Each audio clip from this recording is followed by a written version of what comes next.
Hello and a very warm welcome to Prairie View Cricket Complex here in Prairie View. We are in for match day number 3 of Houston Open 2025. All important day. A lot of the qualifications are still up for grabs, and Atlanta Fire will be taking on Samp. Yet another of those clash that can decide Atlanta Fire's fate in this tournament. All important clash, but the most important decision was for the skippers to make at the toss what they make of the conditions and what they want to do. Both the captains were alongside Monali just a while ago. Well, it's toss time here at Houston Open 2025. We're here at the Prairie View Cricket Complex, and it's Samp taking on Atlanta Fire this morning. Alongside me, I've got the two captains in Manoj Acharya and Stephen Taylor, and of course, Mr. James, our match official. We're ready for the toss. Let's give the coin a flip. Heads is the call. This angle needs to be a little bit better so we can see, because And tails it is. Congratulations, you've won the toss. What are you going to be doing and why? We'll be bowling first. There's a little moisture in it from overnight, so we're just trying to use that and see if we can get some early wickets.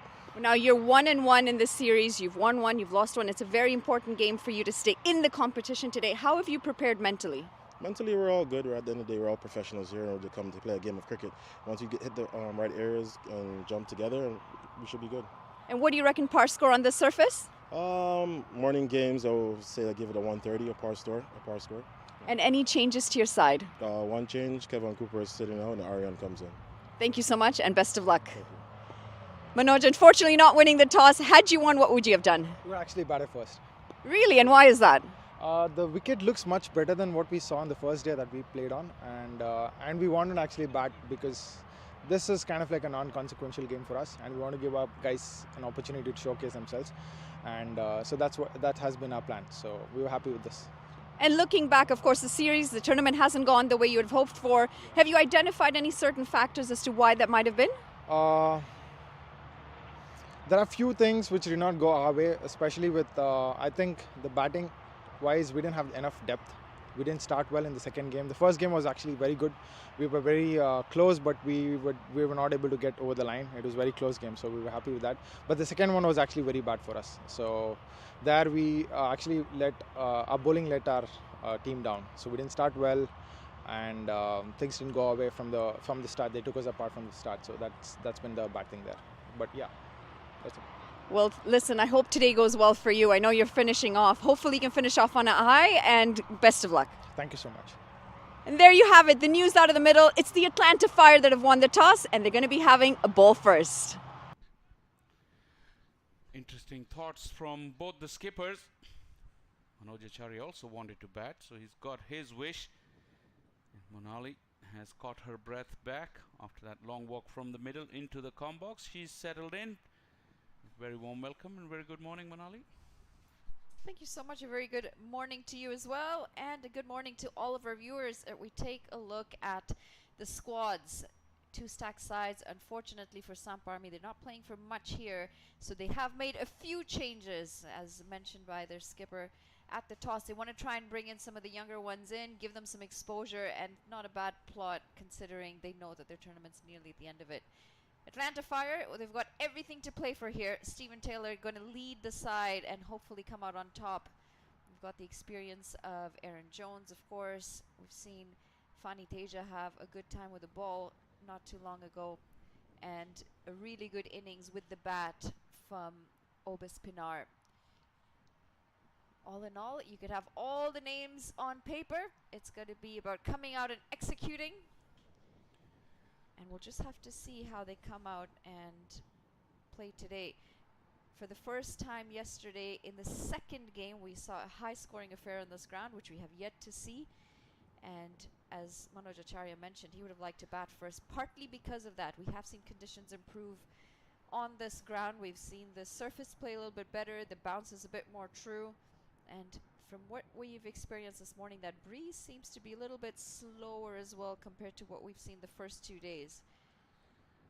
So we'll have to see which decision is the right one here, whether to bat first or to bowl first. Well, only time will tell, but All is in readiness. Plays the call and we are underway. Oh, chance first delivery. Steven Taylor was taking world-class catches a year ago in the World Cup, has let this one slip through his hands. It was a ball that was rising and was rising quickly. That is going to be a chance put down off the first delivery. Also opens up the account for Samp Army as they scamper across for a single. Aryan, he'll be a disappointed man. Created the chance early, bowling into the wind, and you would expect these to be taken. Thick outside edge, and just went really hard-handed. Steven Taylor pulled away in no real conviction, as both openers have now opened up their accounts. Yeah, the way Steven Taylor went at that catch, you could clearly tell that he was caught cold. He wasn't expecting it. He's a very, very good fielder. But as they say, any level, any standard, you got to prepare well, we got to start well, and you got to be ready when that first ball is delivered. It's a specialist fielding position as well. The slips, not the easiest to be standing in slips. Ball comes quick, ball comes off an angle, and you need a lot of quick reaction. We now see an addition of another slip. Good decision this.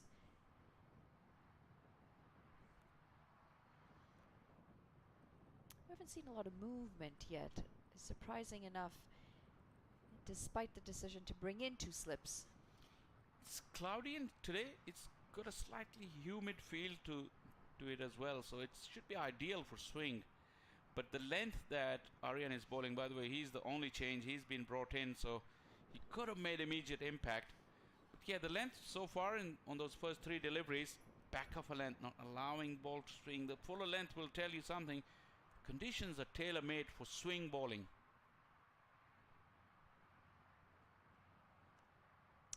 Straying down the leg this time. This is going to result in the first boundary of the match, as it's helped into the leg side for 4 runs. This is a poor bit of bowling, and as you mentioned it, you got to get it to, if you want the ball to swing, you've got to allow it for it to swing, and that happens when you pitch it up.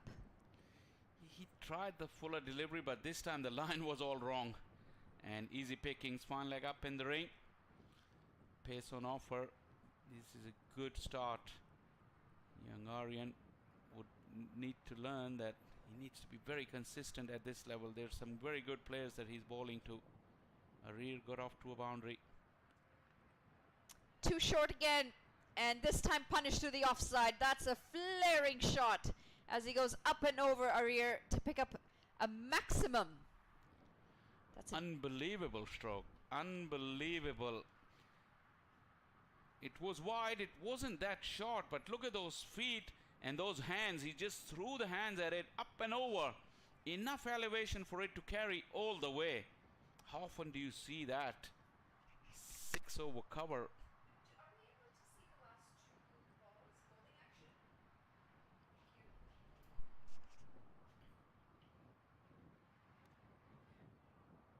Better length this time as it's pushed to Aaron Jones. It's going to be a dot to end the over. A massive one.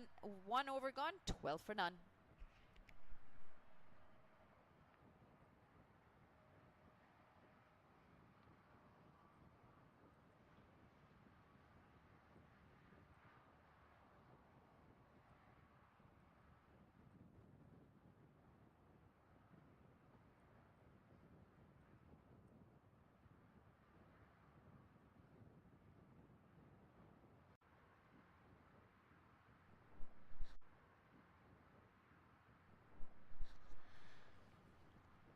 Mila coming out of Sri Lanka has been a part and parcel of Atlanta Fire.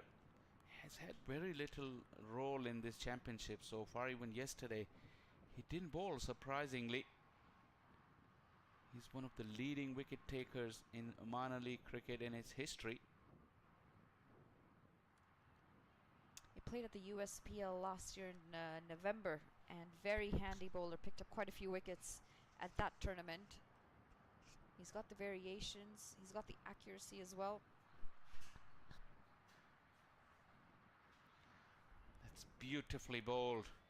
That was flighted up, thrown up in the air, turn and bounce. He also, you talk about his variation. He's got a very good arm delivery. Comes in with a lot of pace, surprised a lot of batters.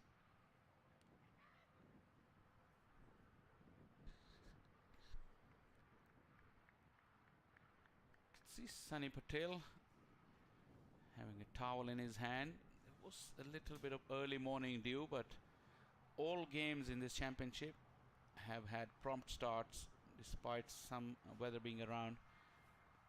But so far we've gone through unscathed in terms of the weather.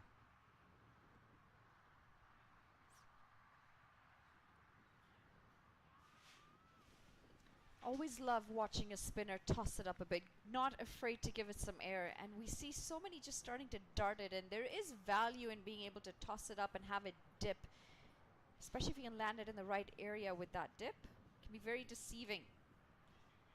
Always a fan to have the batter having to adjust that eye line. As we see the second over come to an end, it's 13 for none.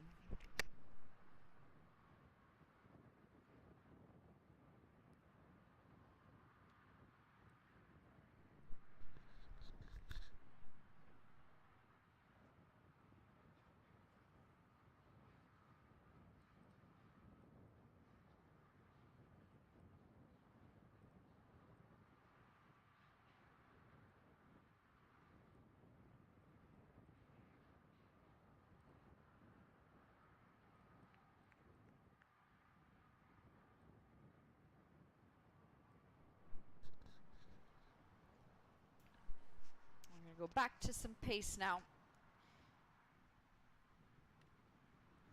Again, just a little too straight, and it's going to be helped for a couple more runs. No, actually, they stick to just a single. Aryan's going to try and find his line and length quickly. He is allowing the batters to feel more and more comfortable out there. And yes, once you allow that, the runs will flow. Yeah, that's exactly the case. Miller's bowled a good over, so if they can just put pressure from both ends, that'll be handy, and the batters will feel the need to do something out of the ordinary. That first ball though was fuller and it just dipped in. But again, like you mentioned, Manali, the line wasn't right. This one is pretty straight, but the umpire walks away from the appeal pretty quickly. Again, that fuller length. That is key now. 2 balls in a row. He's gone for that length, and his line has gradually got better. I'm wondering if there might have just been a little bit of bat on that for the umpire to be so uninterested. Better line this time around.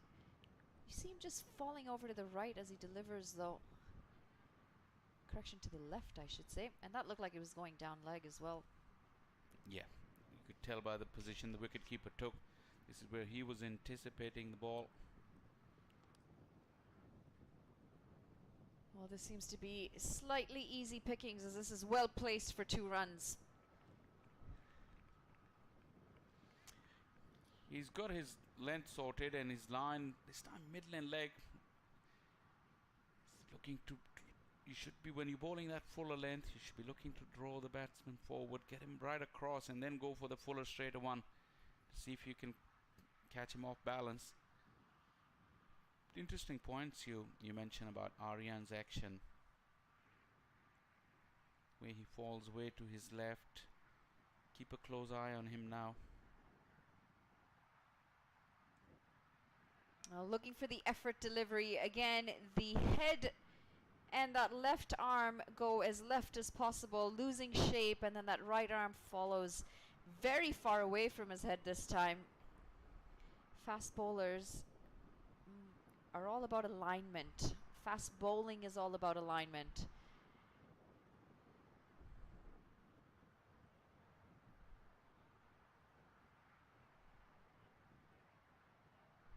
Just no real control of that delivery. Not much of a front foot braced knee as well. Of course, it's not a requirement to brace that front knee, but it does help get momentum up and over as you're trying to follow through into your delivery stride. Aryan is in very capable hands of Ricardo Powell, who does a lot of coaching in Atlanta area. And of course Ricardo himself, a man with pedigree. Definitely such things when you see it on a broadcast, and this is the advantage of having a broadcast and having someone like Ricardo Powell working with his experience. It's just so good for those youngsters who are raw and need all that guidance. That's a better delivery. No lack of effort there from Aryan as well. His run up is pretty good as well. There are things that, like, coaches would have noticed. Probably does take time though, everything. Even a minor little change should has, I mean, you're into coaching, you know better than me, that has to be well planned out, and the process how to correct that little mistake. That's a better line. A good delivery to finish the third over. It's 18 for none.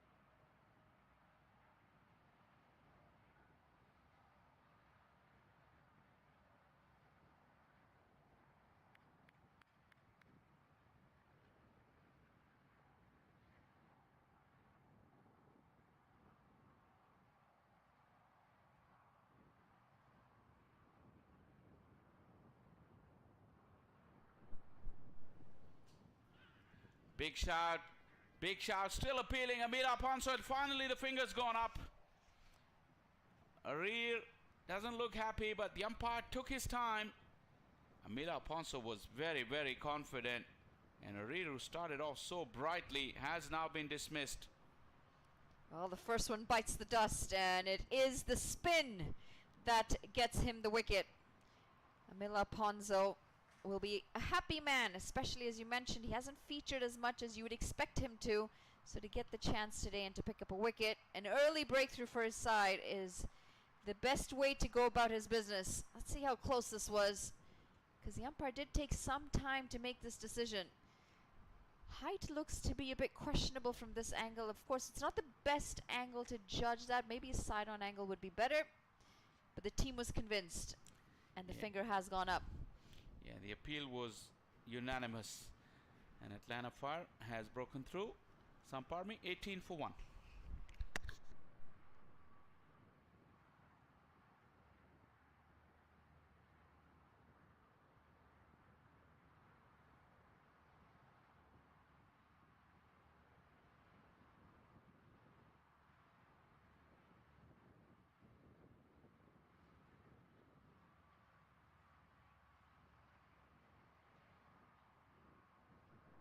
Well, 18 for 1. And Samp Army, who were ideally looking to bat first anyway, would have liked for a better partnership up at the top. New batter out in the middle. Of course, they've still got the experience of Rahul Jariwala, who was part of a really good partnership with Nitish Kumar in the first game they played on this ground. So he will be familiar with these conditions, but he's been at the non-strikers for quite some time now. In the air, oh, just landing short, and some mix-up. What is happening there? Looked like Nitish and Rahul, who strung that partnership, had a little bit of hesitation.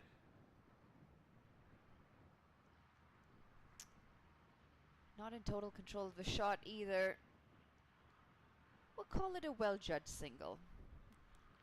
Sliding the bat in, looked like he might have made it comfortably home. But good to see them putting pressure on the fielders. And the good thing is that after the initial stutter, they just committed to the run. Sometimes it's so good with running between the wicket. You just go straight away. What a shot. Take that. Couple of bounces into the fence. Rahul Jariwala showing his class there. Not an easy shot against the left arm spinner who's turning the ball. He went into out beautifully. Well, that might be a shot of confidence, knowing that the partner that he had so much success with in game number 1 is now at the other end, and they've taken off from where they left off. Inside out, over the offside. It's a top shot for 4 runs. Extra bounce this time from Amila Ponzo. And this is Amila's usual response. Darts them in the next delivery, homing in on those stumps after getting hit for that boundary.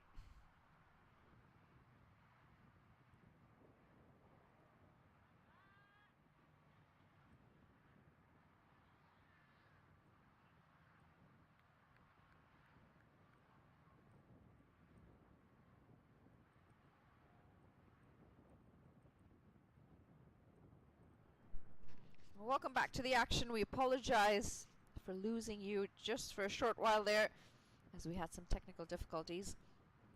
Just having lost the second wicket, Samp Army.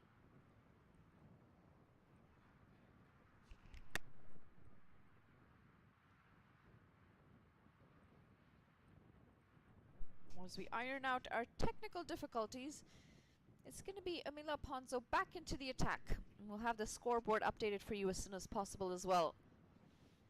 Picked up a wicket in the previous over.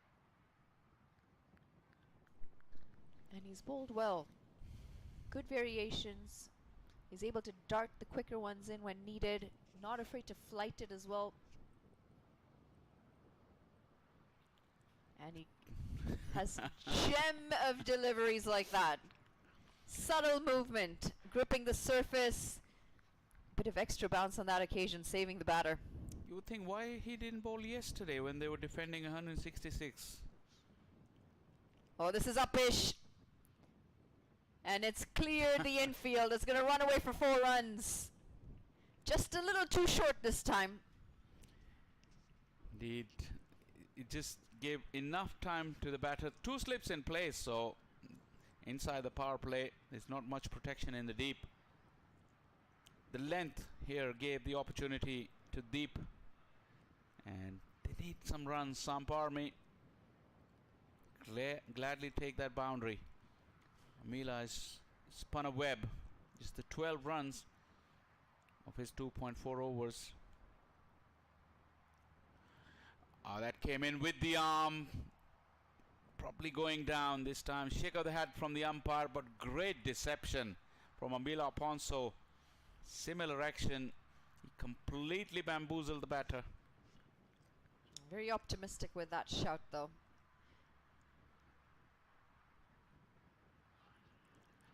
Big shout. This time it went through between the bat and pad. Was there anything on it? Amila Ponzo cannot believe it. Well, asking for the caught behind. This has gone through the batter and in between the stumps. Or in between the stumps and batter. Very optimistic shout. And I'm not quite sure whether there might have been some bat on this.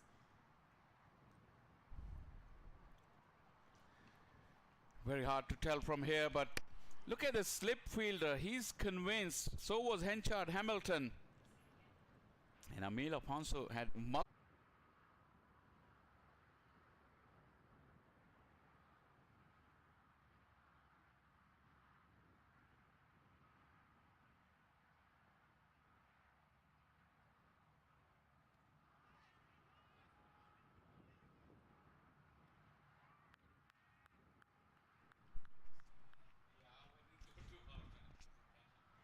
well, end of another decent over from Fani Teja Simhadri. Excellent bowler.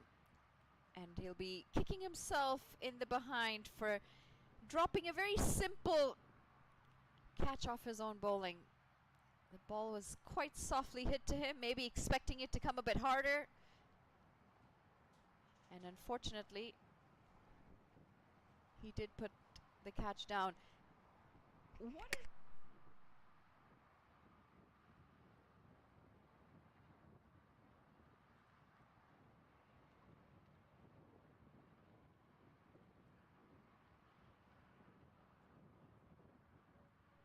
Well, in all of the excitement and the technical difficulties, we're going to see yet another wicket fall. And this time it's going to be the youngster Deep who's got to walk back.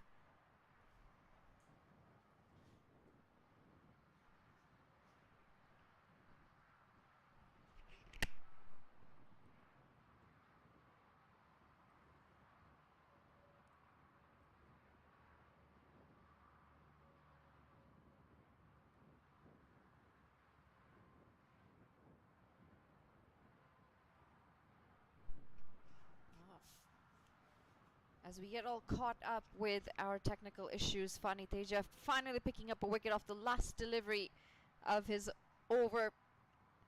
It was caught by Pinar, or Pinar, I should say. The only one to say his name the way you did the first. I couldn't even say despite trying, but I think Pinar is his name. I remember there was a famous English Premier League soccer player coming out of South Africa, and It's always the South Africans. Their names. Oh, sharp turn from Amila Ponzo. and since we're doing the Atlanta Fire game, so one of the very formidable tall fast bowlers from South Africa was part of Atlanta Fire for so many years, Kone Dry. And when he first came on the scene in minor league, so a lot of the commentators, they started to call him Cone Dry. Well, he's such a gentle soul, though. He politely told everyone that I'm Cone Dry, so not Cone Dry. Once again, a South African name. And Amila Ponce is bowling. Sri Lankan names could also be so much troublesome for the commentators. Tongue twisters, some of them. They're very long, aren't they? Married to a Sri Lankan who's got a 13-letter last name. I know that, but when I brought it up, I didn't mean that. That's why I didn't take the last name. I said, you know what, Patel sounds great. I'll stick to it. He's rushing through his overs here, Amila Ponzo. That's one of his traits. He doesn't allow the batters any time to settle. Mistimed, under edge, and they'll scamper across for 2 runs as Stephen Taylor gives that chase. Runs have just dried up in the last few overs thanks to quick succession of wickets. The score is 30, well, somewhere in the 30s for 3. We're going to get the scoreboard updated for you as soon as possible as well.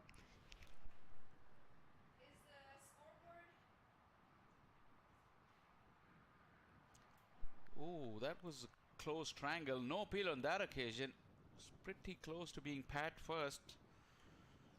But this is over number 8. So Milo Ponce has gone through his spell, having not bowled at all yesterday. He's bowled straight through with his 4 overs with the new ball. Kurum Nawaz in 2 minds as he plays that last ball. It's the end of the 8th. It's 36 for 3.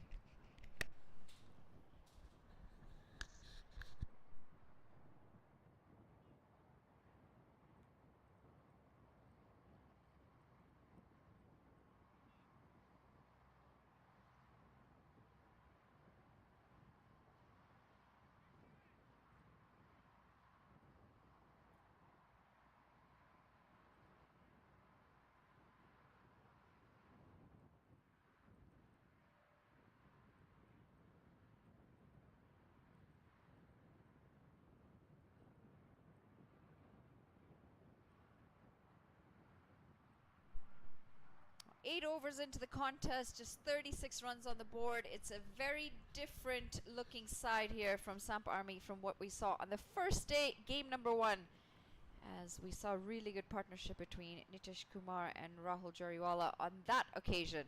This time around, Rahul Jariwala opening, falling early. Nitish Kumar, who's come in 1 down, is on 4 off 7 deliveries.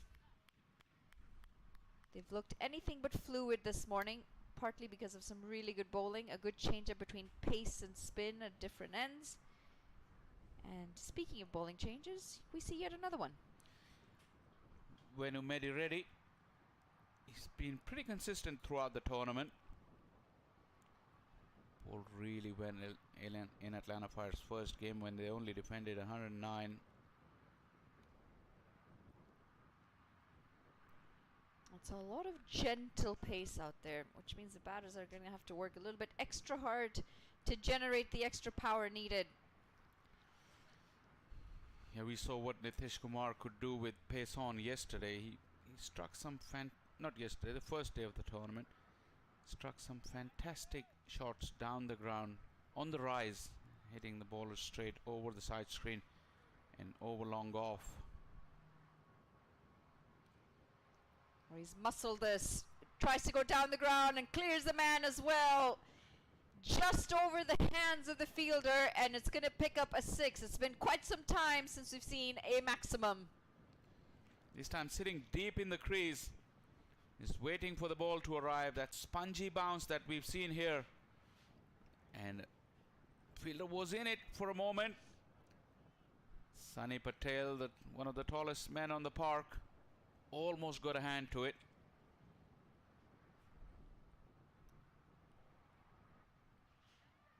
Well, they'll take them as they come. This time, not where he would have liked it to go. He's picked up a single. Looked like it will fly away off the edge, but once again, like I said, this spongy bounce, the ball doesn't gather pace when it lands onto the pitch. Hence why the stroke play is difficult. Now we're into over number 9. The ball has accumulated some dew along the way. It's not as fresh and new when we started. That's why that spongy bounce will make stroke making more and more difficult. Last one going into the wind as well. Not helping the cause when there's already lack of pace.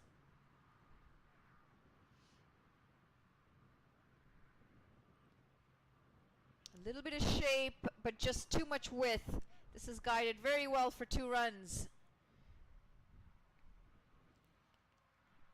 Yeah, that's the kind of momentum the innings needed. A 6 came and then further strike rotation, meaning that it's 9 of the over so far.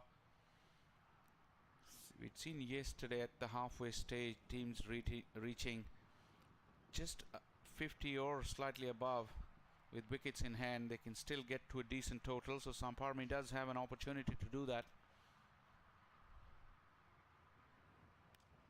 2 wide again, and this time it's a glorious looking shot down the ground, in full control of this. And this is what happens when you start leaking runs. This time it was Khurram Nawaz getting in on the action. Very expensive over coming to an end. 2 wide, allowing the arms to just go through. Beautiful connection with the wind.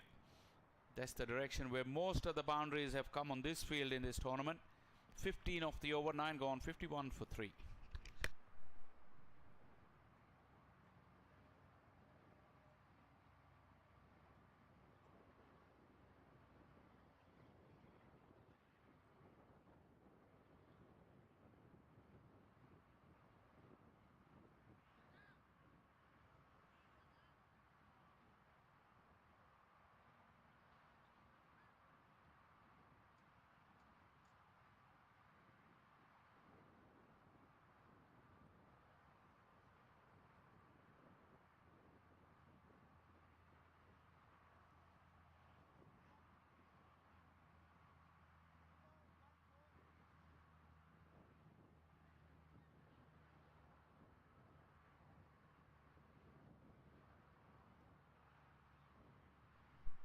A lot of discussions out in the middle as skipper Stephen Taylor and Sunny Patel coming into discussions.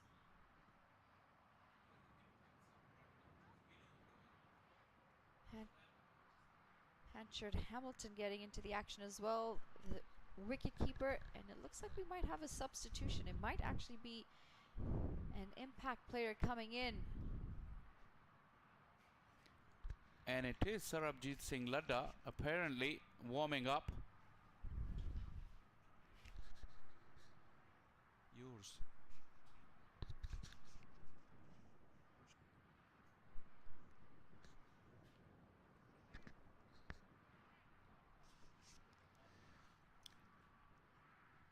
We'll come back with the confirmation, but I think Sarabjit Singh Ladda is coming on to ball, and I think he's replaced Vinu Reddy, who bowled the previous over for 15 runs. I think there's plenty of activity around the Atlanta Fire dugout. We see the official scorer as well. I'm pretty sure we'll get the confirmation. And Ladda has got the ball in his hand. Probably that was the discussion between experienced heads of Atlanta Fire between overs. Oh, Maddy Reddy, 15 runs coming off the over. And impacted out. Can dent someone's ego a bit, don't you think? Ego of bowlers in modern day cricket. We had the discussion the other day, didn't we?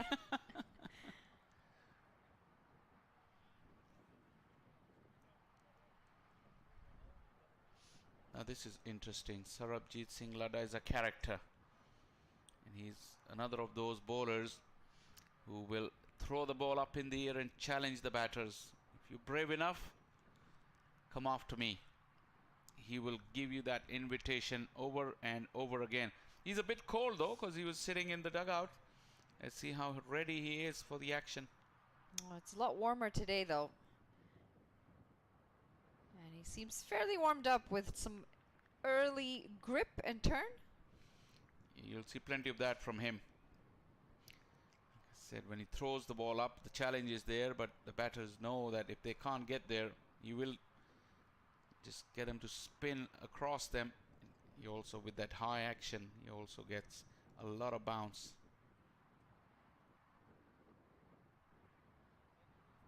Guided. And they should pick up 2 runs here. Oh, we might have an injury. That We definitely have an injury. didn't look good. Sunny Patel, his knee got stuck and he bounced off of it. And now he's holding that knee. He's not a spring chicken anymore. But that looked very, very nasty. We did have this conversation off air about warming up in cricket, didn't we? Just the concept of how we run our warm-ups in cricket. You know, you get to the ground early, you all warm up for about half an hour, 45 minutes, and then you all go and you sit down until you figure out whether you're batting or bowling first. And if you're batting, well, the rest of you just go and sit down apart from 2 of your players. But there's such a break in between your warm-up and the actual time that you go and play that essentially the warm-up is negated completely by the time you get on the field. Yeah. So you work with a lot of coach education. Do you have any say in the coaching manuals as well? Well, The coach syllabus, what need to be taught to modern day coaches? Is warm up a topic there? That is, we're going to see any changes in that anytime soon? well, I do a lot of coach education, and the incredible thing about coaching and coach education is there's always more research, there's always new research coming out, and if you're not constantly educating yourself, and if you're not constantly adjusting and learning from what's coming out, then you do become an ancient coach. As we're back into the action, Sarabjit continuing to get that turn off the surface. The modern day coaching manuals have changed a lot. The approach to the game has changed a lot. And it's one of my biggest pet peeves when I see coaches stuck in their old ways and refuse to adapt to new times. But I'd love to see someone do some research on warming up in cricket. Excellent delivery, that. A bit of turn, a bit of bounce. How about that for a leg spinner? How teasing it is for the batter when he sees that ball go up in the air, up above his eye line. Oh, he's getting some incredible turn out there. And asking for the wide. Khurram Nawaz, definitely not a wide, my friend. That is the halfway point as we finish the 10th over. It's 54 for 3.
going at 5.4 runs and over at the halfway stages. This is cut away. A slight fumble as well.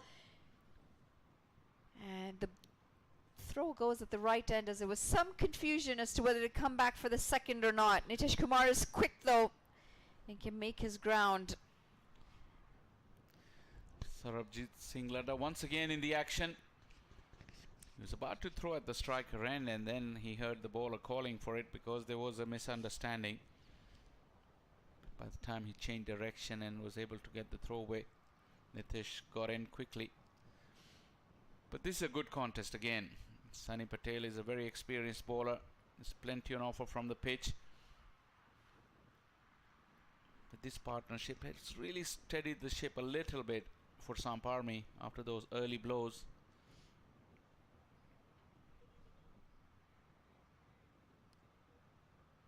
Tossed up delivery. Pushed for a single. Looks like the knee is all right for Sunny Patel. How often do you see two leg spinners bowling in tandem in a T20 cricket? And two different ones at that. Yeah, not very often, but absolutely two very different spinners. Very different heights, different release points. Sunny Patel a lot flatter, not nearly as much turn. You'd expect him to get extra bounce with the extra height though.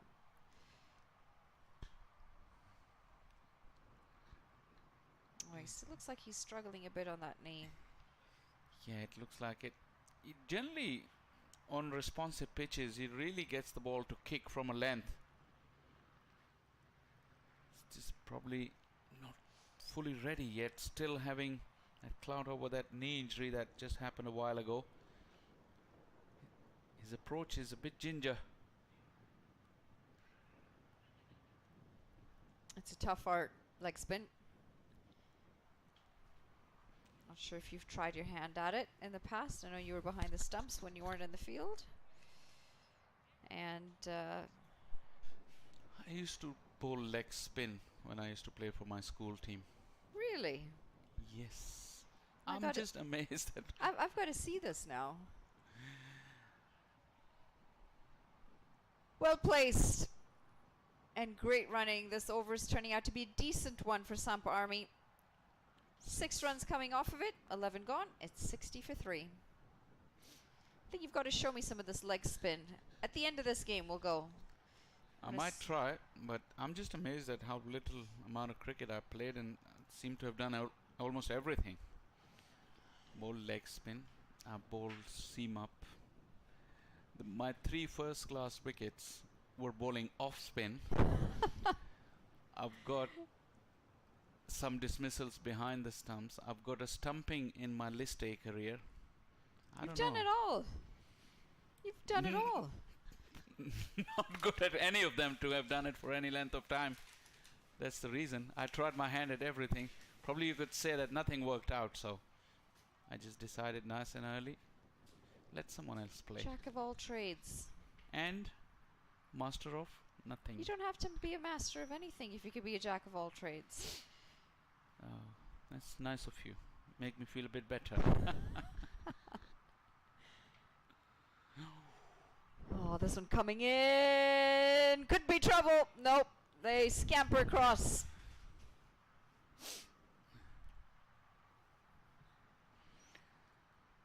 See a lot of turn from the impact sub. He has had an impact as soon as he's walked out, Sunny. Sorry, Sarbjeet. And that was the googly as well, the other one. He's been bowling leg spinners up until now. Taking the batter by surprise too. Expecting the big turn that we've seen in his first over.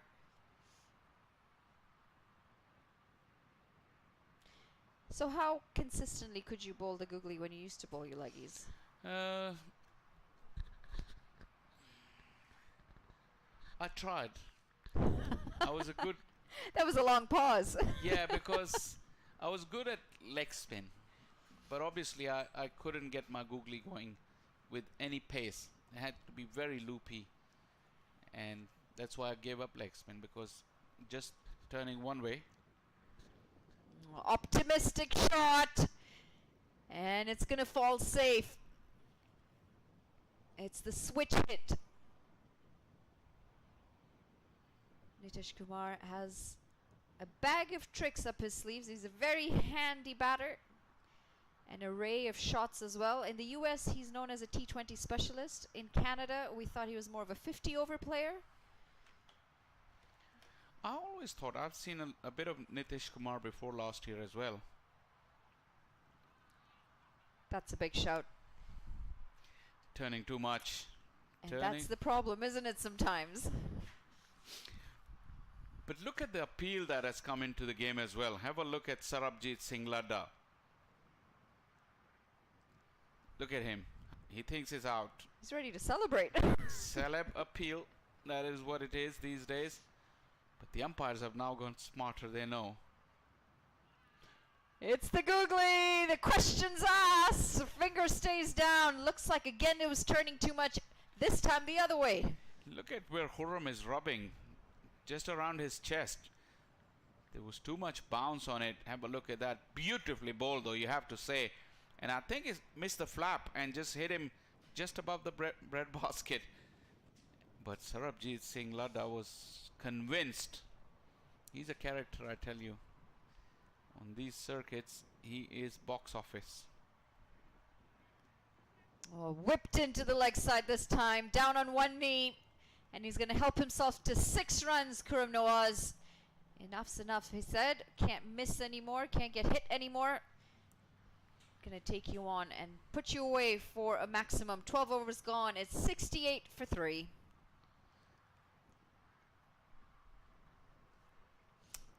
Yeah, I could.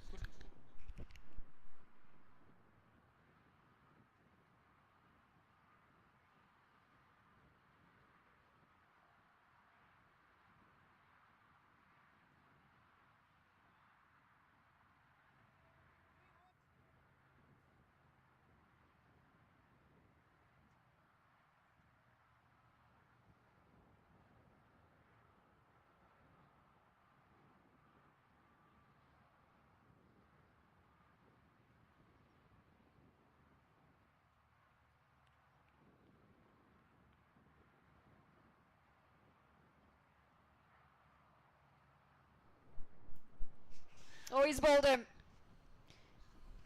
No, he's not. Just over the stumps. Inside edge, I think, went very close to the stumps, onto the pads of Henchard Hamilton. Couple of ricochets, first off the inside edge and then off the pads of Hamilton. This is a good shot. Over the bowler's head. Taking on the bowler as this is down the ground for 4 runs. I really thought he was bowled on the ball before.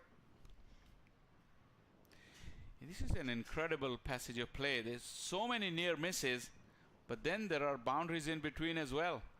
Sarabjit last over, really spun a web, and then he got hit for 6. First delivery, Nitish got lucky. Second delivery, he smashed him away, and again looking to go big. Samp has really consolidated. That run rate is approaching 6. We've seen anything up above 130 can be very competitive.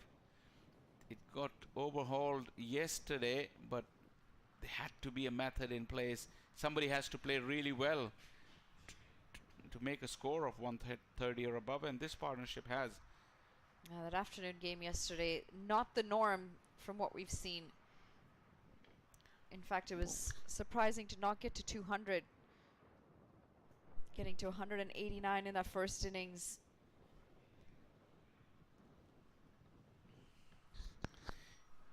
That was the highest scoring game on this pitch, the last game. And it was incredible to think the way we saw the first game, batters struggled for long periods. The second game, an even bigger struggle. Just 110 scored in the first innings and 60 all out in the second. On day 1.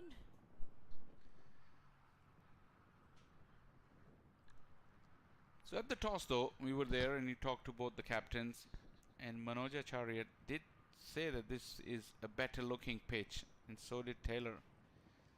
This is all good because T20 cricket is all about batters, you know. the entertainment also comes from decent scores. I personally don't like the 240 v 240, but certainly I can do with 180, play 180. 13 gone, 75 for 3.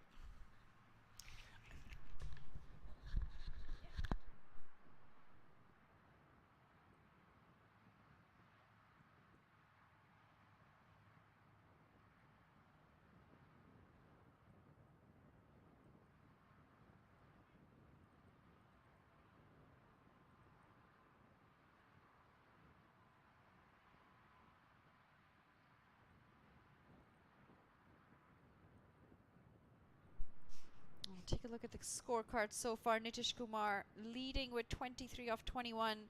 Kuram Nawaz Khan not too far behind. 22 off 20 for him. Both of them out there. The rest of them chipping in, getting starts. No one able to kick on from there on as they sit 3 wickets down so far, Samp Army.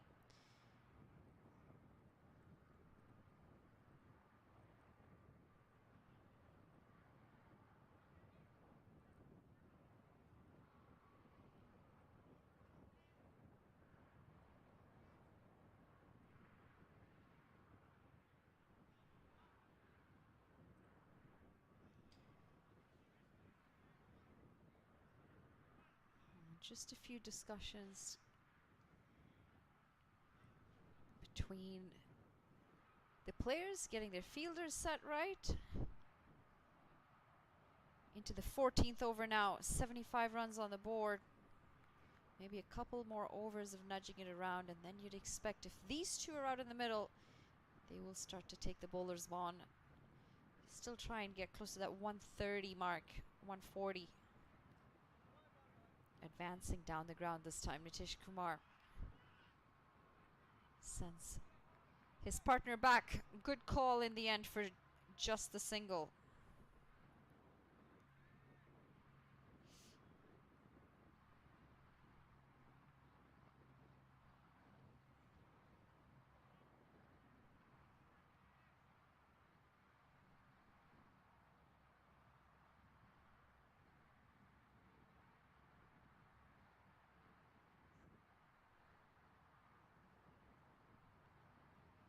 Bit of extra bounce this time from Aryan Patel. It's played well as they continue to rotate the strike.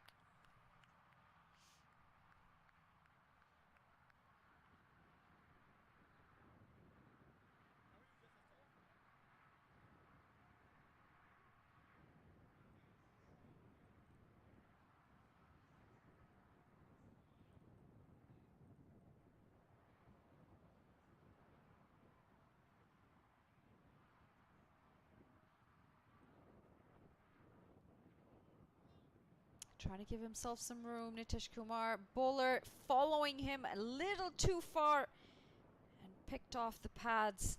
Great batting this from Nitish Kumar, making it difficult for the bowler. And young Aryan Patel getting the receiving end of that contest.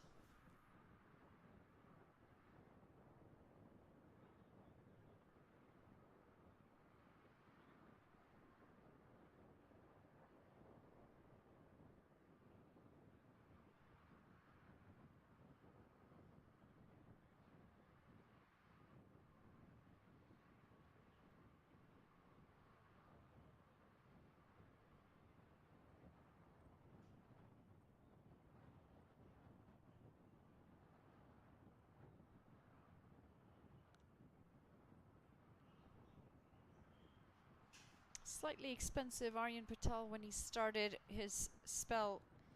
Opened the bowling for his side today. Atlanta Fire. I want to try and finish on a high. Yet to pick up a wicket. Gone for 24 runs so far. Does a world of confidence to youngster to pick up a wicket.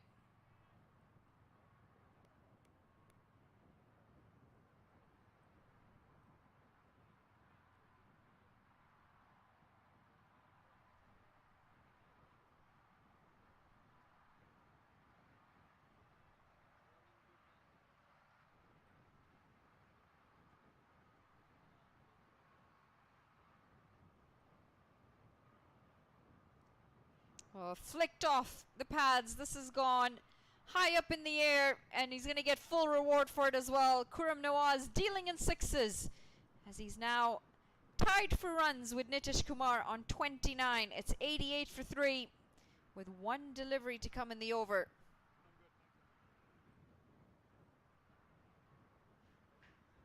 Played a great role in anchoring the innings with Nitish Kumar, Khurram Nawaz, after a couple of early wickets.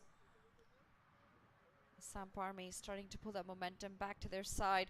They would need a massive win today to give themselves any sort of chance in this tournament. Atlanta Fire, they need a win to stay in it. Samp Army looking to be the party poopers today.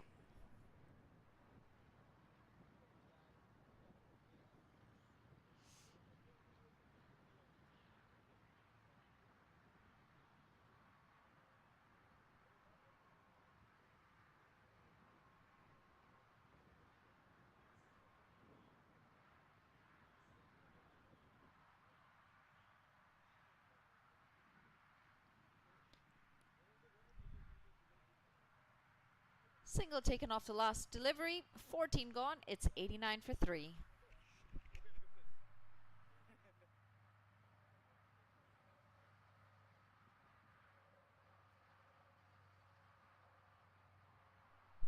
Runs coming off the previous over. Aryan continuing to be expensive. He's now given 31 runs in his 3 overs. The youngster has struggled to find his line and his length. Batters, especially with the experience of Khurram and Nitish, making the most of it.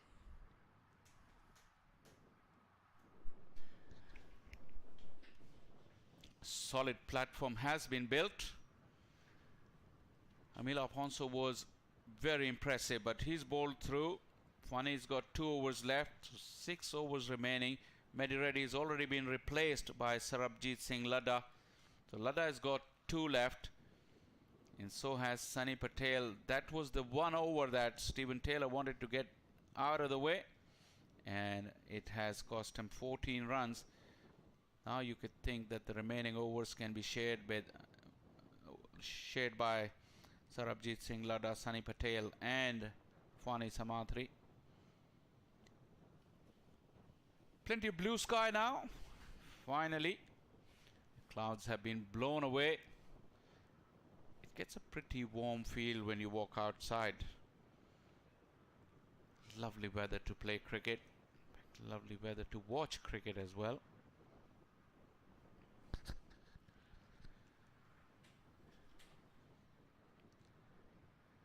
Nitish 29 of 24. Khurram Nawaz 30 of 23. Good strike rates for them after scratching around initially.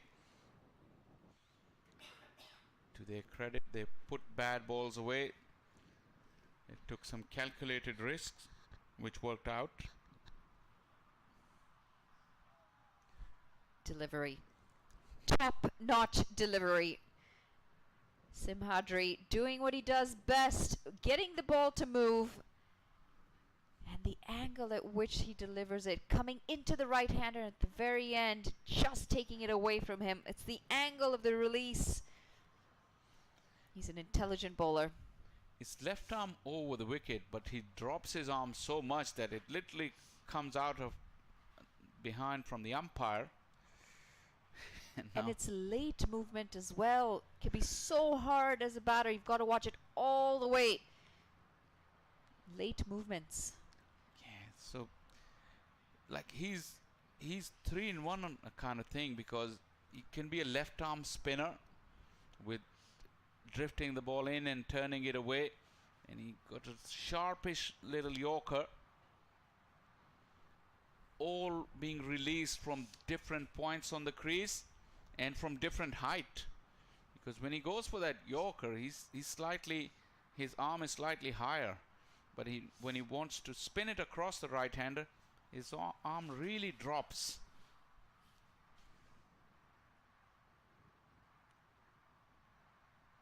A little too full. Nitish Kumar able to get off the mark with a single. As a batter, you've got to watch him so closely. You've also got to play late. Yeah, you can't premeditate against him. Well, you have very little chances of success because he can vary the delivery at the last minute. String a little too straight this time, and Khurram Nawaz will help himself to 4 runs. He's very good at putting the bad balls away. And this is exactly what you just said. You gotta play him late. If you have a replay, you see Khurram Nawaz didn't premeditate at all. He was just waiting for the release of the ball from Fani's hands, and when it was directed towards his pads, look at that little press forward and then adjusting according to the line of the ball. Good batting. He's got quick hands as well, doesn't he? Considering he's waiting, he's playing late. Terrible ball. Low full toss. Khurram Nawaz is going to be more than happy to help that all the way for 6 runs. Now moving into the 40s. He has played really well for his 41. 100 has been brought up as well. That's the thing with Fani. When you're not deceived by his variation, it looks very simple. It just seemed a little full toss. But the key was once again that Khurram was prepared to wait and don't commit to any sort of shot until he'd seen the ball and the path of the ball halfway into the pitch. And it looked so simple and the ball looked so terrible. But this is another good over. 14 in the previous over, 12 already here. With 1 delivery to come. Can really turn into a very big over.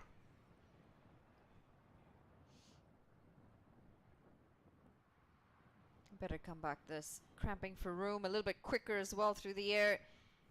Finish the over with a single. It's 15 gone, 102 for 3.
Been a great partnership between these two.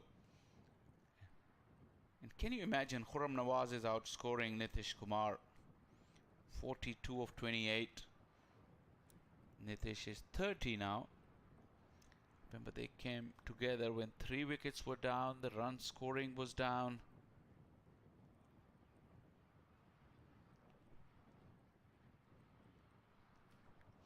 Clanify definitely needs a couple of breakthroughs, otherwise they're looking down the barrel of chasing anything between 160 and 180. Look at that partnership. 70 of 49. And Khurram has got the lion's share of that. Sunny Patel, good hand. Excellent work from the tall leg spinner. Nitish was moving away, trying to open up that offside for him.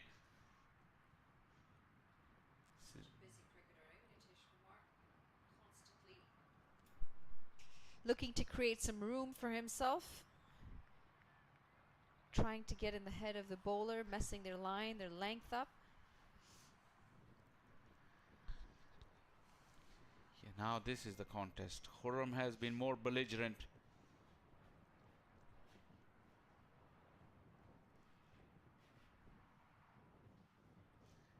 But under his bat, looked like it was a full toss, probably dipped at the last minute. I feel like he's missed out, Khurram Nawaz.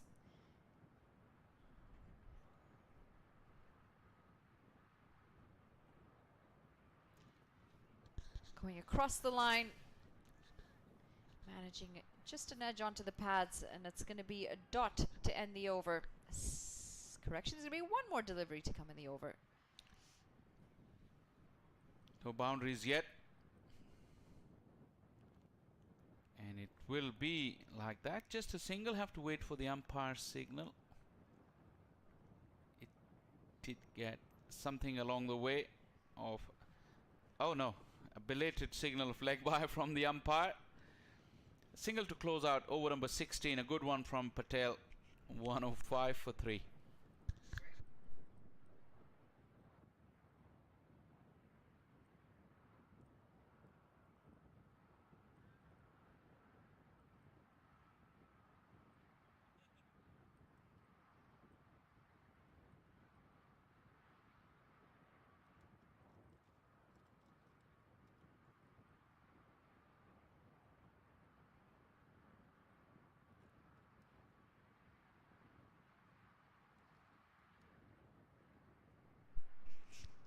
It is a good partnership here between Nitish Kumar and Khurram. 43 of 32 from Khurram. He has dominated this innings with the bat. Nitish Kumar playing a supporting role today with his 28 of 22. 71 runs off just 54 deliveries between the pair. And it's been the partnership that has brought his side, or their side, to a lot of confidence and to a level of some comfort, knowing that their bowlers are going to have a target that they can hopefully have a chance at defending. 31 of 27 for Nitish Kumar, and top scoring so far, Khurram Nawaz Khan into his 40s. 43 off 32. He'd love to get a half century. I'm sure he's worked hard for it, deserves one as well. And 4 overs to come in the contest. What do you reckon? What do they think they're going to end up with? Well, first thing first. Now you've mentioned his half century. You've mentioned quite a few players when they're approaching their half century. I don't think any of them got there, so watch out, Khurram. And secondly, I think 160 should be on the cards from here with 2 set batters. Obas Pinar bowling his first over at this late stage. Starts off with a white. Well, mentally, when you're approaching a half century or a century, you start to slow down, get a bit more cautious. The advantage for the 2 out in the middle is there is no scoreboard.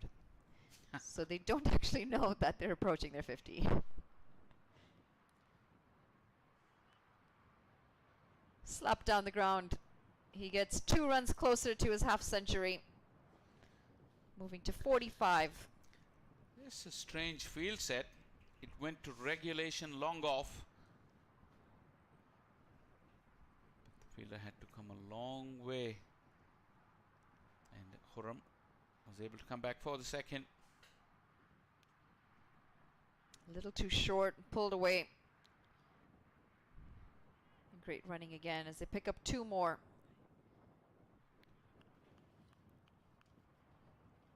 Three runs away from his half century now as they get to 110. You didn't give me a prediction. Well, I did say 160. Quite a possible target from here. 160. With these 2 in. I'm going to say 140. Okay, let's see where we end up. Anything in between, probably. But it's strange that they subbed Sarabjit Singh Ladda and he's only bowled 2 overs. Despite the turn that he was getting.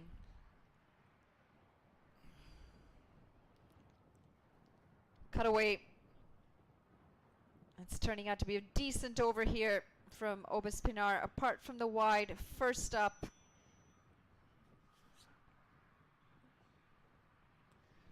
It's just the running between the wickets that's keeping the scoreboard ticking.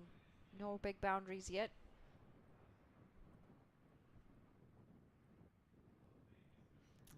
Using the feet, trying to come down. Just a bit too far to get back for the stumping for the wicketkeeper. It's going to be the end of the 17th. It's 112 for 3.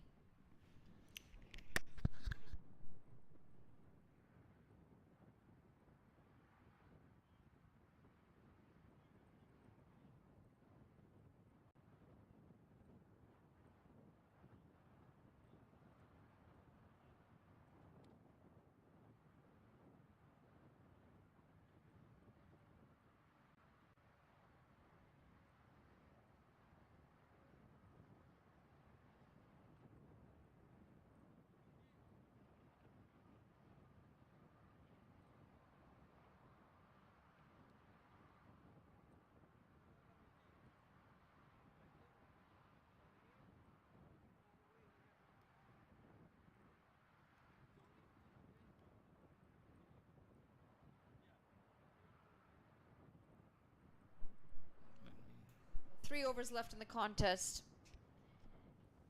See some more leg spin action. Great running again. 2 runs. They're very quick as soon as they hit this ball. It's soft hands as well, allowing them to be able to double up. This has been the feature of this partnership. If they're not able to get boundaries, they've really run hard and made sure that they put the fielders under pressure. Last over went boundaryless, so they started off with a couple. They would like to make amends. Past the bowler. He's got a bit of a finger on that as well. Oh dear, and this is some fielding effort. Throwing his body at it and then volleying the ball twice away from him. This is excellent. Great commitment. What a strong strike that was. Burst through the fingers of Sunny Patel, who's been in the wars. The sweeper was really alert to the situation. Through the offside this time. And there's protection there as well. This time it'll just be a single, and it's going to bring Khurram Nawaz on strike. 2 runs away from pulling up his half century. What is he thinking? Is he thinking a half century, or he's looking to go big? He probably doesn't know he's 48. Some players count their own runs. I don't know if you ever did. No. Some people find it like it's better to concentrate. When you count your runs, you can concentrate better. Well, he's on 49. I'm not sure how closely the umpires are watching the running, but he went straight down the middle through the danger area. I do know someone who I've played with, and she actually keeps count of not just her score, but the score. And that is going to go for another maximum 6 runs. Nitish Kumar has picked this up beautifully. He has taken a liking to going up and over Sunny Patel's head. Seen him do it a few times, and this time he gets full reward for it. It's gone into the wind. That's an incredible strike. But that's the advantage when you keep the ball under pressure. There was a couple of 2s earlier on, a couple of singles, and when the opportunity come, they got the boundary, and now it's gone for 12 already. Dragged down and worked into the leg side. They'll stick to a single. It's going to strand Khurram Nawaz on 49. 2 overs to come, though. I'm sure he'll be able to get to that half century. 18 gone. It's 125 for 3.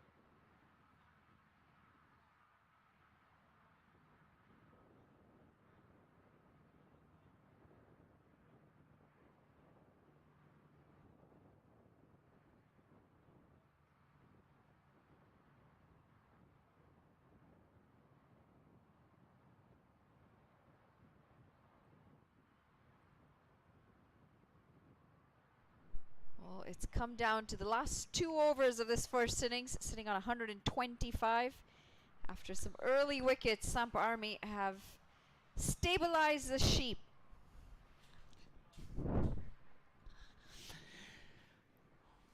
Well, Nitish may get to that 50 before Khurram Nawaz, that you've been willing them on, both of them. Let's see if you jinx any of them or not. I don't want to say it in a bad way, but yeah, this happens. At the moment, I think team total is more important for both of them. There's no thinking of personal milestones. Actually, it is a debate these days. You might have heard at the higher level that when it goes to this stage or in T20 game where the margins are so small, the personal milestones should take a back seat. But as a cricketer like you've played, I know they're important for batters. You can't deny that. It's always a team first, though. Pulled away. 50.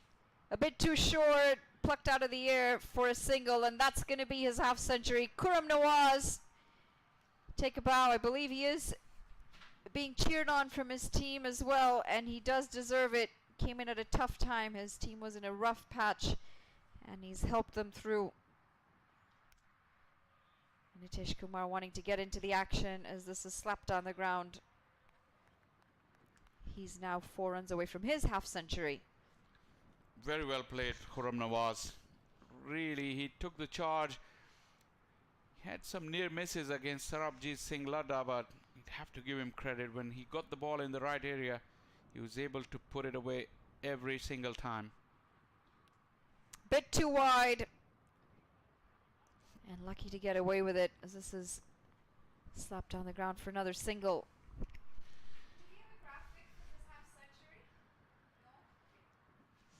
Singles only in this over, but the ball is really finding the middle of the bat. Too short. Obas Pinar knew it as well. The reaction says it all as soon as he delivered that delivery. And with that, Nitish Kumar is also going to bring up his half century. Gets it in style with a maximum 52 off just 36 deliveries. 2 batters in half centuries. Samp Army are going places. Great strike and a wonderful knock from a very talented batter. This was on the card though, the big hit for the over, because the ball has been crunching off the middle of the bat for the first 4 deliveries, finding the fielders. This time Nitish decided he wasn't going to keep the ball on the ground. Flighted slower as well. And they finish the over with a single. It's 136 for 3 after 19.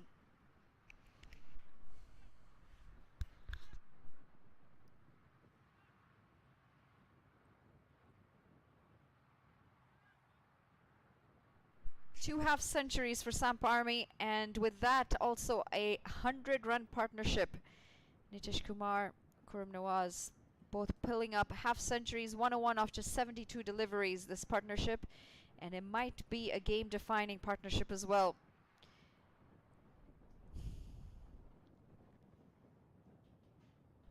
Atlanta Fire are going to have to come out and bat out of their skins. They weren't expecting this sort of partnership, I'm sure, after the early breakthroughs. And all the pressure will be on Atlanta Fire because they're the one who got the bigger incentive of qualification. They win it and they go through to the semi-finals, which is a big prize in this Houston Open 2025. Samp Army has no chance of qualification, so they're just playing for pride. But they can spoil the party for Atlanta Fire, and they're trying their best with this magnificent partnership. 101 of 71 deliveries, I think. This has really took the game to Atlanta Fire.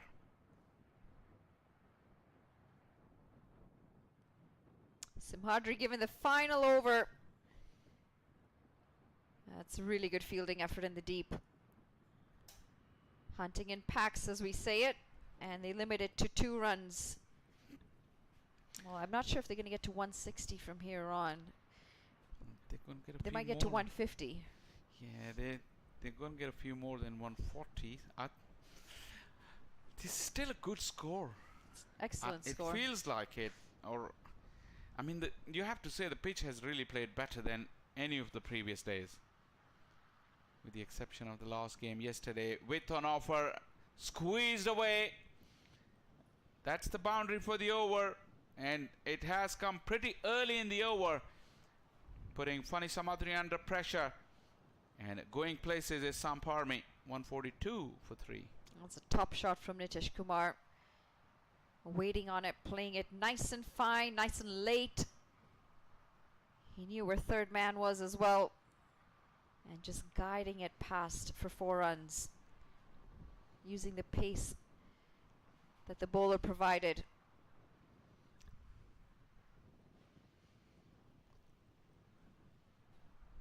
No apparent change in field.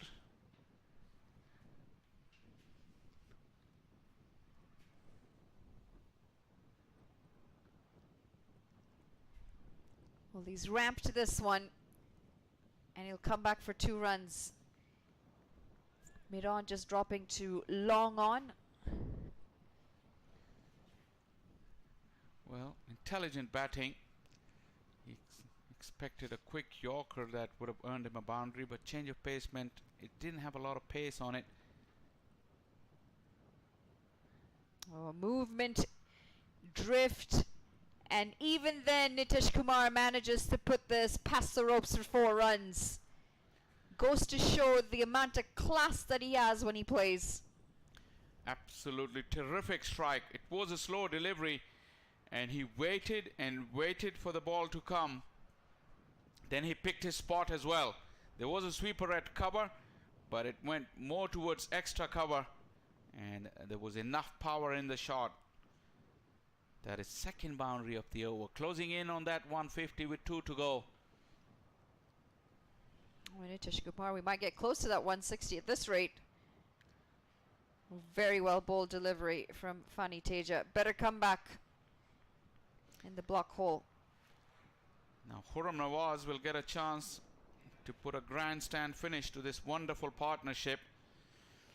Yeah, that 155 can be achieved if he goes big, but 150 is a psychological moral booster there for the Samp. Last ball coming up. Into the line of the delivery, and this is down the ground. They will just settle for a single, and they end off with 150 at the end of their 20 overs. Great partnership between these two, Khurram Nawaz and Nitish Kumar. Khurram Nawaz finishing with 52 and Nitish Kumar 66. It's been a great effort between the two. Had a decent start at the top, unfortunately for Arir Ali and Rahul Jariwala. They were unable to continue. 14 off 11 for Ali and 10 off 16 for Jariwala. Deep Patel not able to have an impact today, but it's all about those two in the middle, Nitish Kumar and Khurram Nawaz, to have brought their side to 150 in their 20 overs. Atlanta Fire had such a promising start with the ball. Early wickets for Amila Ponso. But then the partnership came. Fani Samadri with 2 for 31 was the pick in terms of the wickets. But I think Amila Ponso bowled the best spell of the day. Aryan Patel went for 31 and Vinu Medireddy for 15 in his 1 over. Surprising. That Sarabjit Singh Ladda only bowled 2 overs despite getting so much help. His 2 overs were then later bowled by Obas Pinar, who went for 18 towards the death part of the innings. When we come back, we'll have the chase for you. At the moment, it's 153 or 150 for 3 on the board. And Atlanta Fire have been set the target of 151 when they come out to bat. We're going to take a short break. When we come back, we'll have the chase.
Well, back to the action here for the chase. Atlanta Fire, they need 151 in their 20 overs.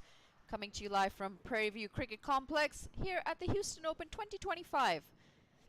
Samp Army at one point looking in all sorts of trouble in the first innings, losing 3 wickets until the inclusion of Nitish Kumar alongside Khurram Khan brought on a 100+ run partnership, both getting to half centuries and setting a total of 150. Here we go.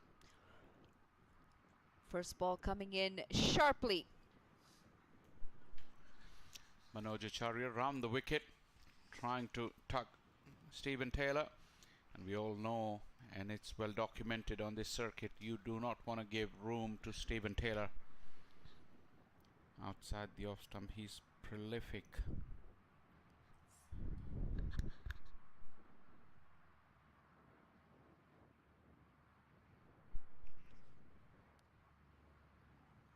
Was able to seam the ball early on, Manoj Acharya. He's got the action to help that as well.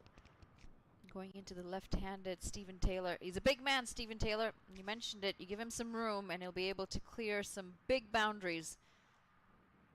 A little short on runs lately. Yeah, we could do definitely with a score here.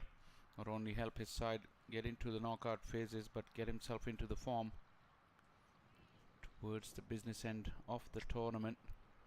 Well, it's a direct hit. And they were looking to come and capitalize on that. Stephen Taylor sent back.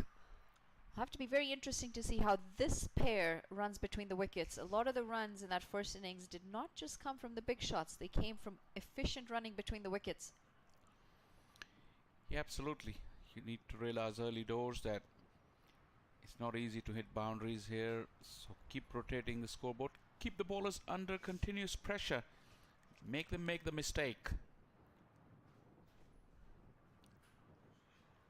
This time a little fuller, bit floated as well. And it's going to be the first run off the bat. So first few deliveries, back of a length, seaming in. This time he floated it up and it really swung late into Taylor. Taylor over the years has had issues with balance early doors. Sometimes he falls over towards his off stump on pretty much straighter deliveries. Generally that goes against him when the bowlers are bowling over the wicket. With the round the wicket angle for the right armour, you see the ball all the way through. Acharya now goes over the wicket. Rajdeep Darbar played a fantastic innings yesterday for Atlanta Fire, although his 50 went in vain as they ended up on the losing side. And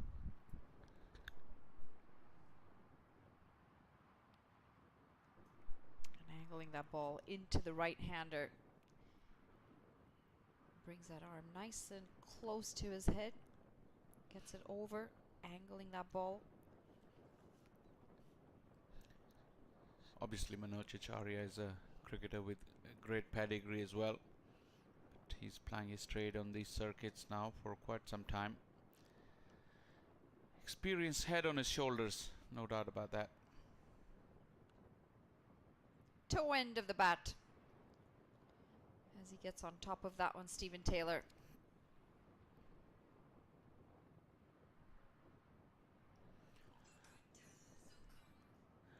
First over done and dusted. Atlanta Fire 3 for none.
Introduction of off-spin Neil Narwekar against Stephen Taylor with a slip in place.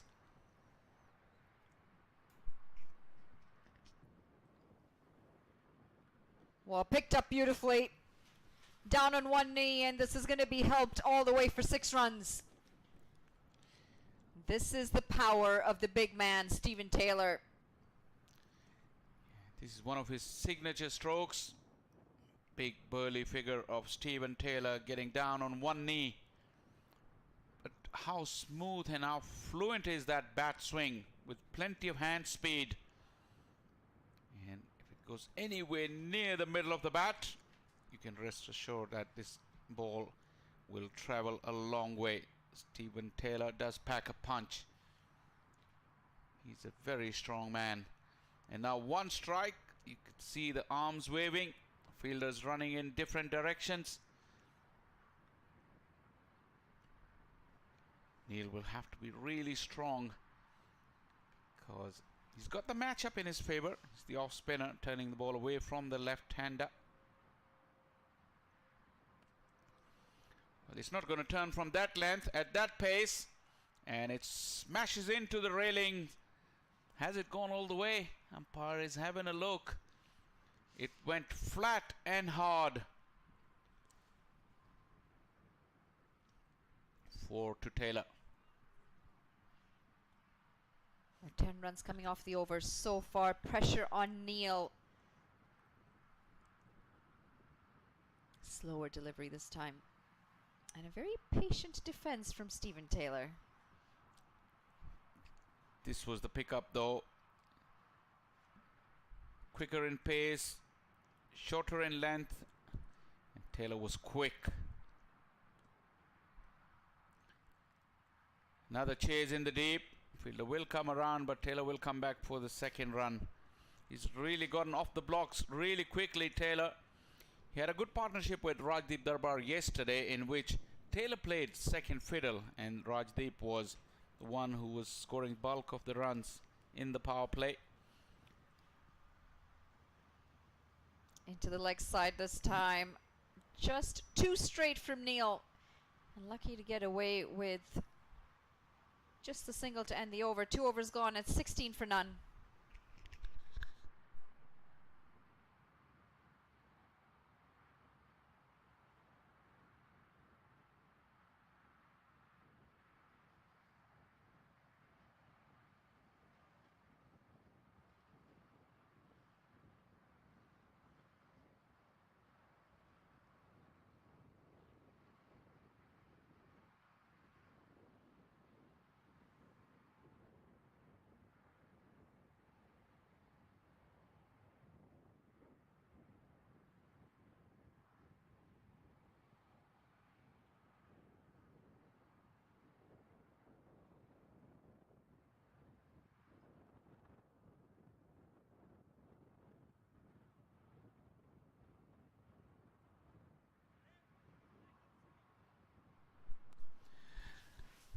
That's gone. Just forget about that. When Taylor gets hold of them, they travel. This time Manoj Acharya giving him the length to get underneath it. And Taylor has muscled it away. He does have quick hands, the big man. He's onto it in a flash. You give him any width, you give him any length, and he makes the most of it. Bowlers under some serious pressure here. He's off ever so slightly. And very smart from Stephen Taylor. He doesn't get carried away after hitting a few boundaries. He's still very watchful. I mean, there'll be a lot of people in this circuit that will argue that Stephen Taylor, the kind of talent that he was blessed with, he hasn't done justice. I've seen him play some fantastic knocks over the years, and when he does play, he does look $1 million. Even with his aggressive strokes, there is no bludgeoning. There is a great deal of elegance even when he's hitting the ball out of the park. Such is the talent and the grace. He's so easy on the eye.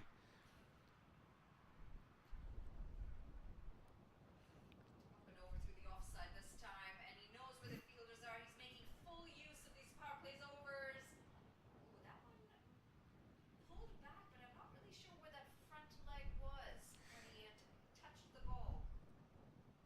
When he slid, that front leg was going towards the rope. Ball was slowing down.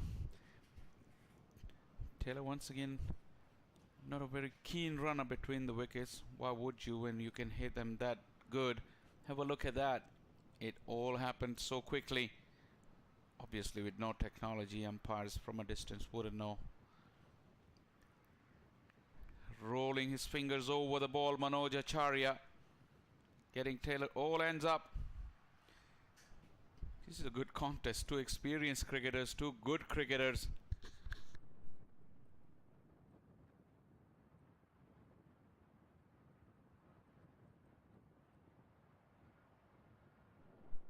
Capitalizing on the power play overs. Again, deceiving and trying to keep that ball as far away as he changes up the pace. It's 3 overs gone. Good cover.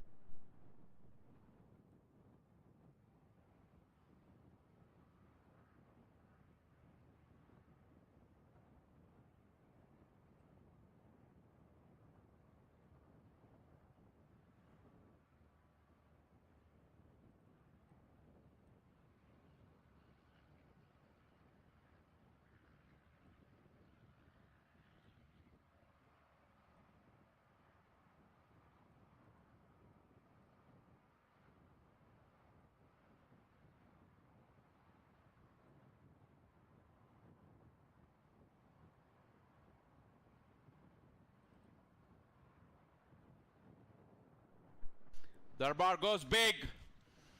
He joins in on the fun. Neil Narvekar is not having his way. An incredible stroke over extra cover for 6. Now this is some start for Atlanta Fire. Both the batters looking in great touch. Darbar opening his shoulders for the first time in this innings. It's quite the attack, isn't it? First up, they know they're chasing 151. They know that there's going to be a bit of scoreboard pressure, but they've come out with the confidence that you need to chase down this total. Only thing is, they want to watch and keep this partnership intact, because we've seen very often a good start often leads to nowhere once those wickets start to fall.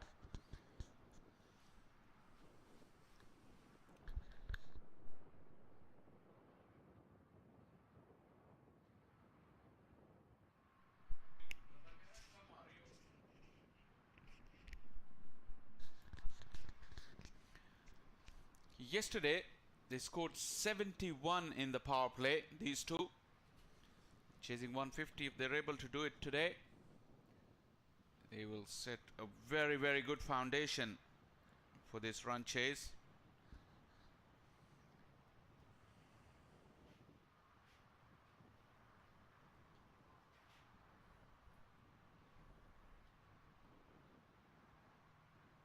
Coming in quite sharply as Neil comes in with a third delivery. Rajdeep, his job at this point, get Stephen Taylor on strike. Take your time if you need to.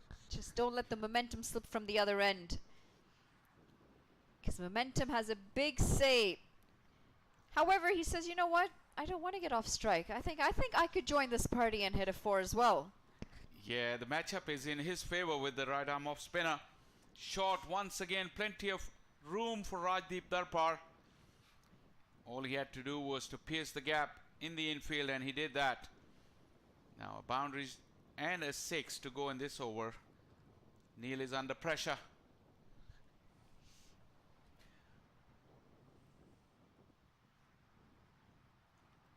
Down the ground this time, and they take the single. 11 runs coming off the over already brings the dangerous Stephen Taylor on strike. It's about momentum sometimes, isn't it? When you're in the zone and you're striking them well, you want to keep that momentum going.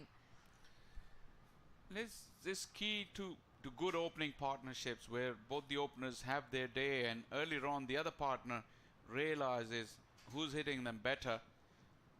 But it's icing on the cake if both of them are hitting as good as these two are. Rajdeep Darbar yesterday and Taylor today. Darbar is carrying on from yesterday, and Taylor has picked up from whatever time he spent yesterday It's really showing in his polished knock so far. 4 overs done, 34 for none.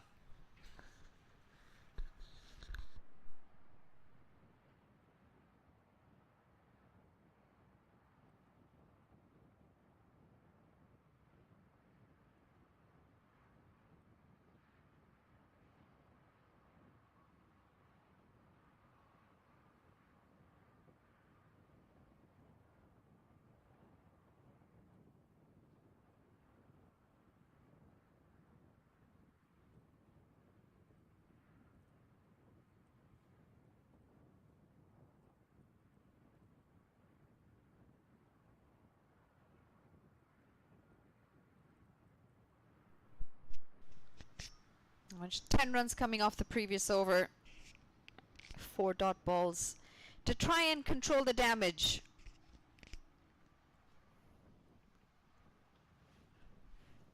Stephen Taylor has come out all guns blazing. He's now sitting on 23 off just 17 deliveries. Required run rate 7.3. The current run rate almost 8.5.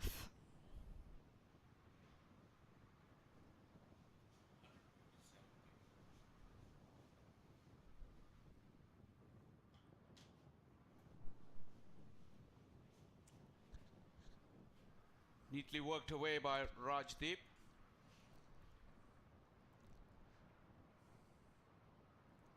Manoj Acharya bowled 2 overs and now he's replaced himself.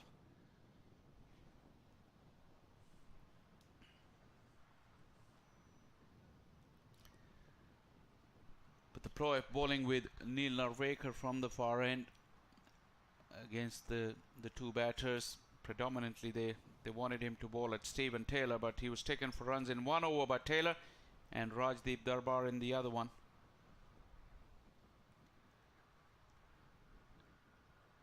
Laying back, Taylor couldn't find the timing, good enough for a single.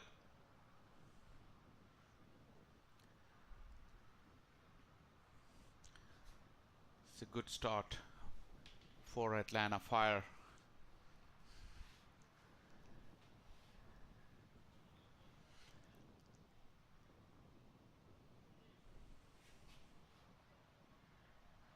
Shot off the glove. And Rajdeep is walking.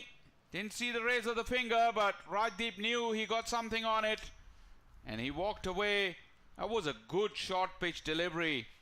It was really climbing on Darbar, who's not very tall. Got the glove and neatly taken behind. Well, the breakthrough comes, and the breakthrough comes early enough. Rajdeep never really looked like he was in it. Unfortunately, he has gloved one to the keeper. And what an honest man to have walked off before the finger goes off. It's 35 for 1. Were you a walker? I would not. Neither was I. Can't blame you. The umpire is there to do the job. It's his job. Because there were times when you know that you're not out, but the umpires have given you the marching orders, so you have no option. You had to walk. I would wait. I would make them earn their money. And you only get one chance to bat. You got to maximize it. Some might call it cheating. I call it, you know, fair play.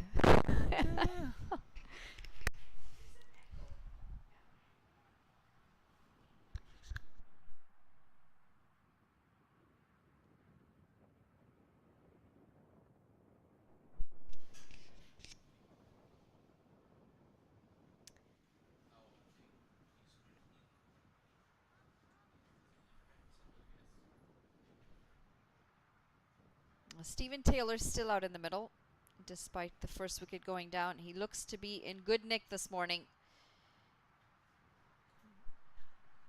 Well, Shujan Akwi is quite pacey, and these 2 batters, they love pace on the ball. Aaron Jones has walked in, prolific right-hander.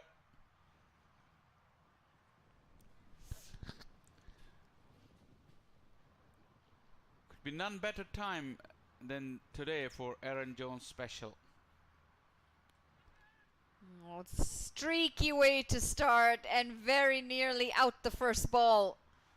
A little too early through that shot. He survives Aaron Jones. This is one of his shots though, the cover drives. He's a very good cover driver of the ball. Very elegant. This time, just a little away from it. Look at that bottom hand coming off of the bat. It never really arrived.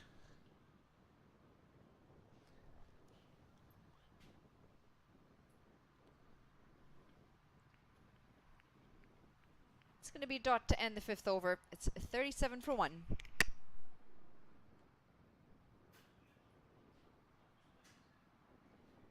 Well, according to our scorer, the over is done. According to the umpire, it's still not done.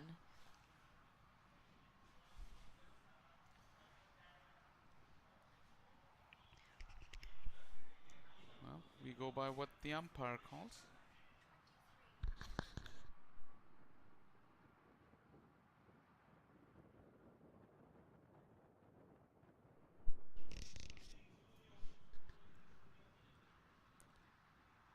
Slower ball. Saw the batter advancing.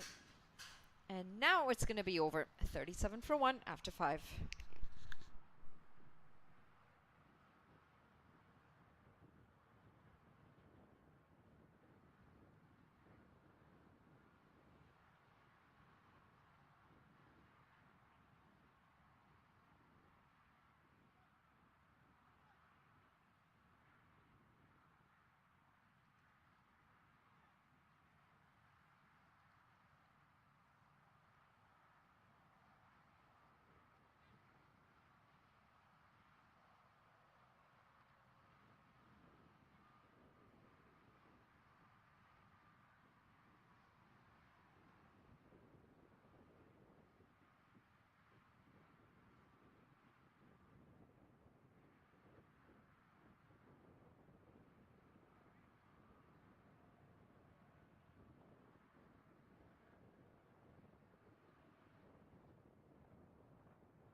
Last over of the power play.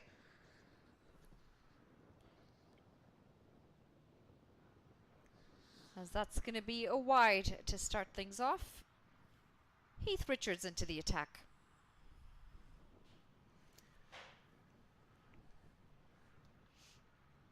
Important over before the power play ends.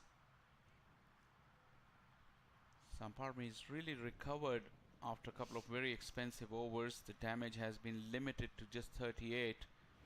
But they need to close out the power play. Taylor just whips it away. Won't have enough time to come back for the second. Running between the wickets should be interesting between the two. Taylor, like I mentioned earlier, is not very keen on converting ones into twos, but Aaron Jones is very, very quick. They both have to be careful, but you'd have to believe that they would have played so much cricket together that they would know each other inside out.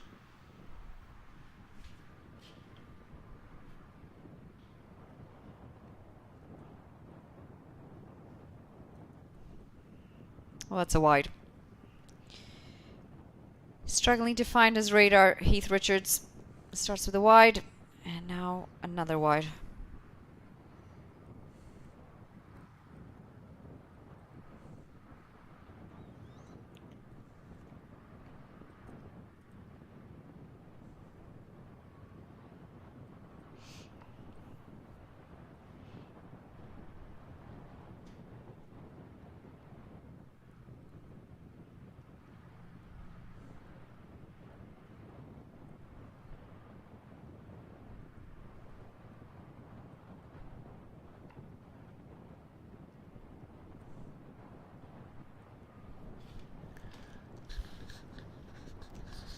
Samp Army, they really don't have a very big total to defend, so they'd be very careful with their discipline. Do not want to allow Atlanta Fire any easy runs in. Taylor has lifted this one. The fielder can go and just chase the ball out of the fence. When you give Taylor this kind of length at this pace, he's not going to spare you. He's a very good sign for Atlanta Fire as their skipper really looks in the mood today. Great strike. Well, he's continued where he's left off from, regardless of the early wicket. A slow over the over before, and he's not to be quietened. This is turning out to be a bit of a nightmare over for Heath Richards. 2 wides, 8 other runs coming off of it, and there's still 3 legal deliveries to come. Never easy running into the wind. I was having a chat to Manoj Acharya earlier on, and he was talking about his struggles yesterday. The wind was so strong. It's not easy for fast bowlers to run into that wind. Heath Richards will try and give it another go.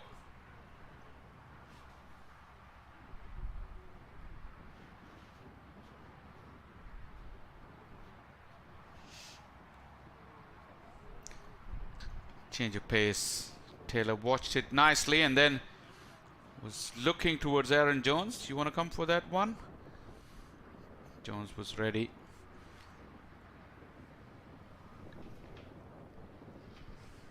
Yeah, that power play at the moment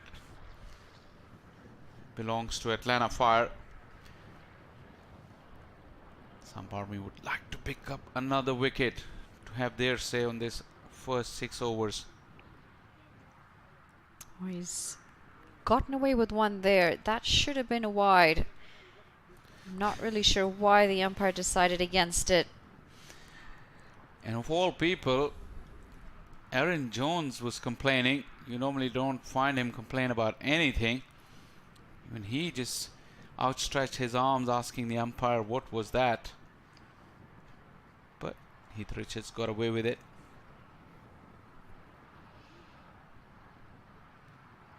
Two straight again. The line just not in any sort of control for Heath Richards. It's going to go away for 4 runs. A very long over comes to an end. 15 runs coming off of it.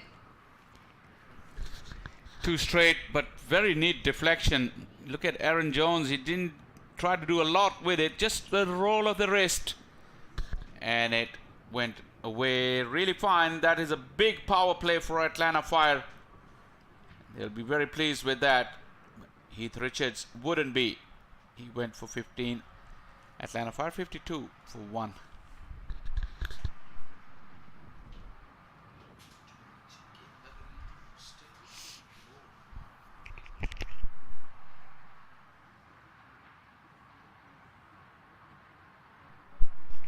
Those are our standings at the moment in Group 1. Knight Riders United leading at the top with 4 points. It's the Clarion Eagles, Atlanta Fire that are tied on points. Net run rate is going to play a big role in that. Samp Army, well, even if they win this here, they might get 2 points, but that net run rate is so poor that you'd assume Knight Riders to go through and one of the two between Clarion Eagles and Atlanta Fire to continue on. It's very intriguing, though. It's not a done deal for Knight Riders United, because if they happen to lose from Clarion Eagles, who are a very strong outfit, Clarion Eagles will top the group. Atlanta Fire, by the virtue of a simple victory, will go through, and Knight Riders sitting at the top could still go home.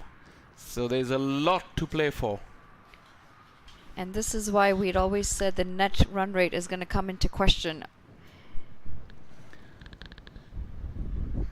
Pacey delivery from Shuja Naqvi. Absolutely. So Clarion Eagles yesterday, they really annihilated Samp Army. They scored 234 and won the game with a huge margin. Similarly, Atlanta Fire They won their game by 49 runs against Clarion Eagles.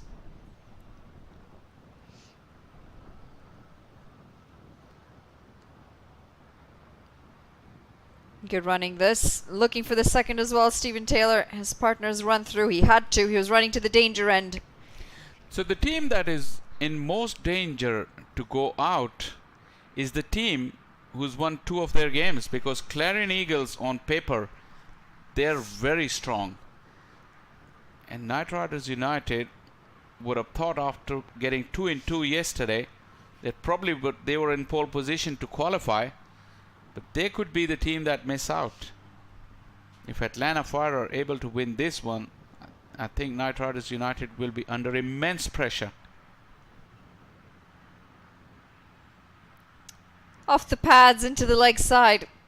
Aaron Jones continues to tick him around. In this tournament, Aaron Jones hasn't hit top form just yet. We struggled for form lately, hasn't he? Even at the North America Cup. Struggled for runs. Form is a funny thing. Anything that worked particularly well for you when you were out of form? Up and over, through the offside. Stephen Taylor throwing his long levers at this one as it sails away for 6 runs. Well, you offer wit to Stephen Taylor, and then you cannot hope for any mercy. Look at that. It was wide. You'd feel that it was away from his hitting arc, but he got down on one knee and stretched into that stroke just using his long levers. This is an excellent shot for Stephen Taylor. As a bowler, is just so difficult to tie him down. Any other batter and you would have felt that it was quite a long way away from his hitting arc and he won't be able to get such sweet connection. Not with Taylor. I was just going to mention the angle at which the bowler was coming in over the wicket, the delivery before changing to around. You're talking about batters and their form. It's just so funny that I think that the batting form is all about batting rhythm, and you do something slightly different to what you used to do, it can cause you to go out of form. You disrupt your rhythm. It could be the tapping of the bat or any small little thing that can creep in. And when you don't have that kind of rhythm, batting seems difficult. It's such a complicated art, the batting, but come back, talk about it more. 61 for 1 after 7.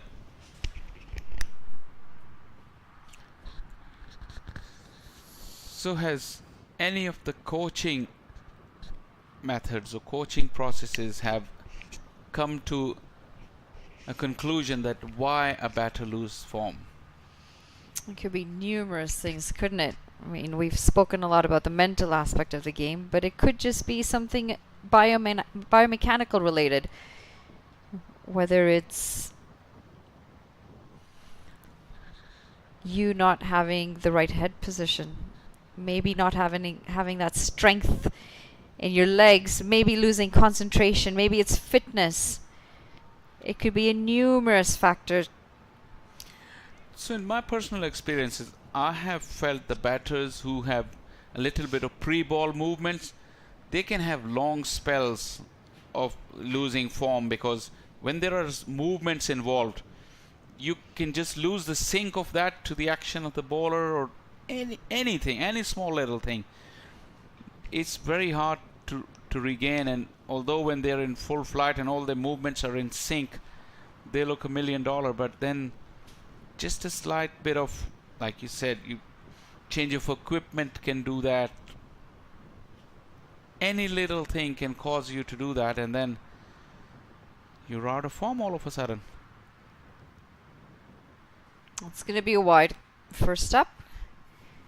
And it's a tricky one, isn't it? When you're out of form, you feel like, oh my goodness, when am I going to get back in form? I'm doing all the right things, I'm training, but it could be the tiniest of little things. It could be a slight change at the angle of which your bat's coming down. You know, little things. Absolutely.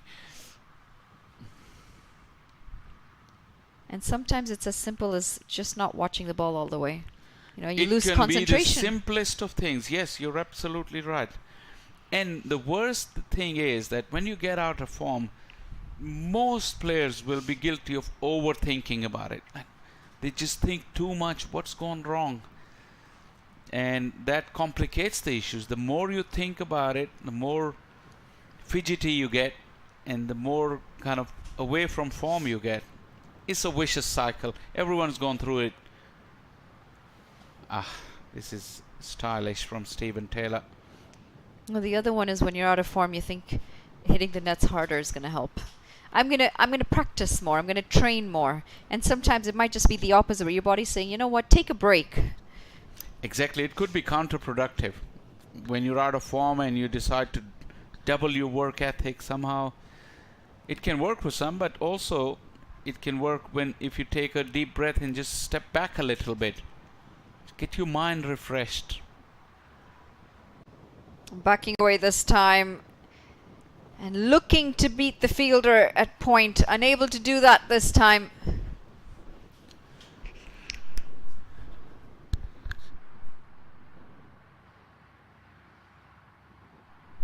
And get up.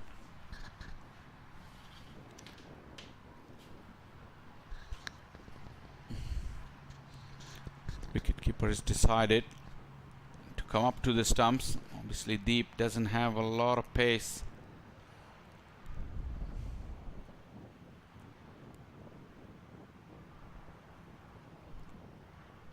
Jones just getting a few singles at the moment.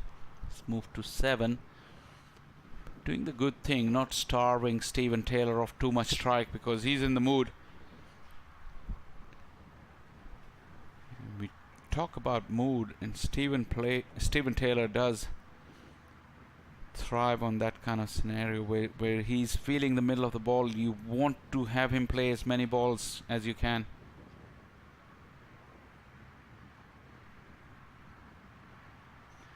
Chance. Taylor was dozing, but Jones capitalized on an overthrow.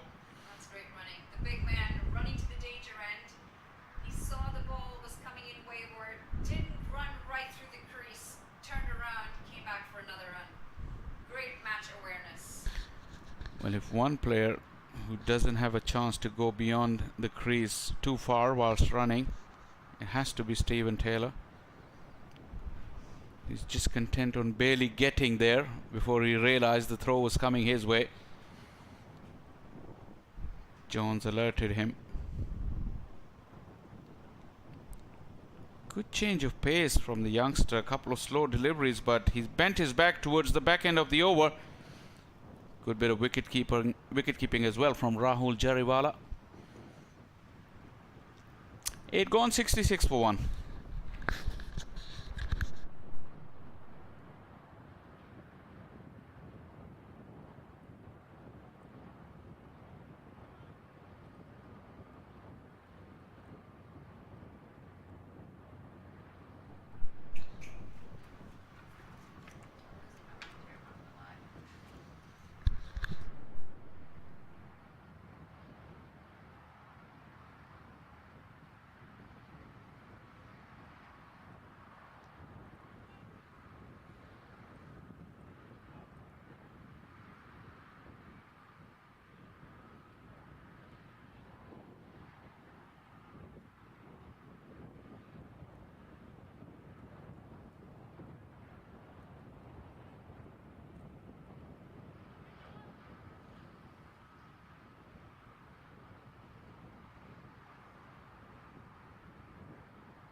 Pulled away, a shot of power. Oh, and that is excellent work in the deep. Well, when you're out of form, things just don't seem to go your way. It's Manoj Acharya, the captain, who's practically plucked this out of the air in the deep. That's another thing. When you're out of form, you strike a good one and you still lose your wicket. And that is the case with Aaron Jones at the moment. He was digging deep, trying to work his way into some kind of form, but now he'll have to walk back for 7. Atlanta Fire has lost the second wicket now, 66 for 2.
The big moment in the game as Aaron Jones falls the ball before.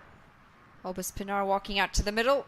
He's a tall man, had a decent knock not too long ago as well at this ground.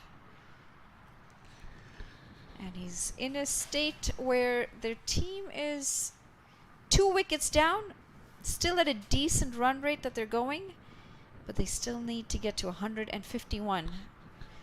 And that net run rate's also going to come into question for them. Pinar is the key man in the middle order.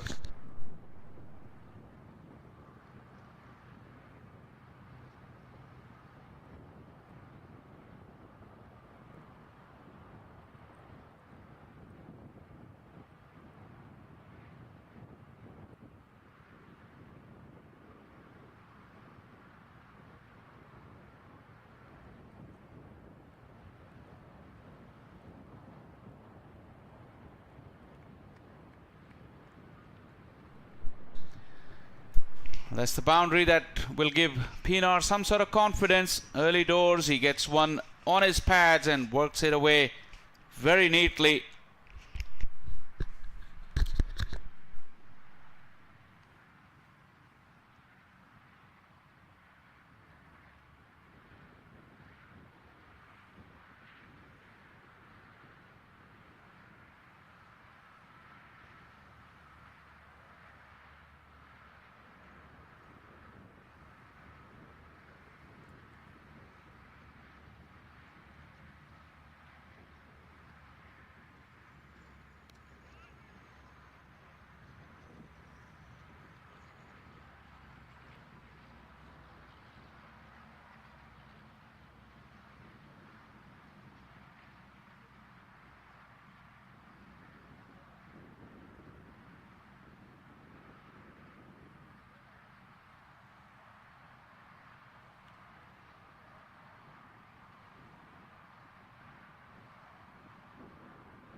Short and wide, punished.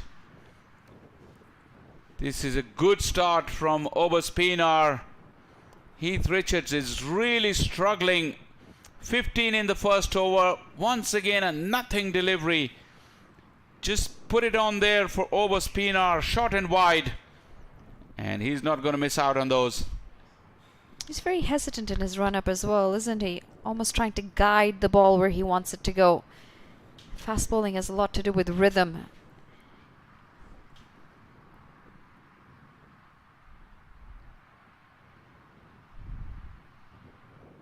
He slows down on the approach as well. Short, wide. Easy pickings. Yeah, that's really asking for trouble. The lines and lengths that Heath Richards is bowling. He'll be happy that his over is called. Obus Pinar is happy that he's collected 10 runs in 3 deliveries.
thick outside edge. Oh, would have been a blinder of a catch had he held on.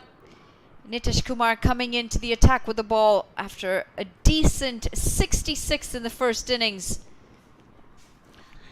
If this was someone like Aaron Jones, it would have landed straight into the fielder's lap. And Taylor anxiously waiting and watching that ball, and it just goes through the gap and he gets a couple of runs. In two minds. Stuck in his crease, and in the end manages no bat on that. Are you going to mention his 50? I will absolutely mention his 50. Oh, this has popped up. This has popped up, and he's lucky to place it as well as he has. Moves on closer to that half century. 47 off 34 now, Stephen Taylor. Everybody's managed a smile, even Nitish Kumar. Nitish Kumar was a sledger. He'll ask Stephen Taylor, go and do that again. Can you do it again? Bit too straight, picked off the pads. He's picked a nice gap as well. Should allow for 2 easy runs. And quite some bounce off the surface, off the square. Well, you felt like with the fall of Aaron Jones' wicket, Samp might have a way back in the game. Preceding 10 or so deliveries made sure it wasn't the case. 6 of this over from Nitish Kumar. 10 came off the previous over. And just the 1 run away from the half century for Stephen Taylor. Not the most convincing of shouts. He knows that's not out, and that's going to be the end of the over. It's 82 for 2 after 10.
Pinar on strike.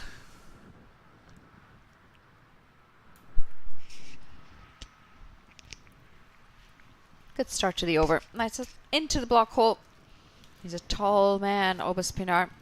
Getting that bat down in time. That required run rate of just up above 7. Shouldn't be a problem from here on end. But you know, oftentimes when a batter gets to that 50, there's a slight break in concentration. Pulled away, a little too short, and this is a big hit. Goes all the way for 6 runs, Obas Pinar. He's came out of the blocks pretty quickly. 2 boundaries and now the maximum. Once again, not enough pace to trouble Pinar from that kind of length. Just swiveled on that right leg. Bit of a flare to that pull shot from the tall man. There's a nothing delivery though from the bowler. Nothing on it, really. Might have a slight stoppage in play as we look for the ball that's been dispatched into the bushes. We'll take a break as well. We'll be back momentarily.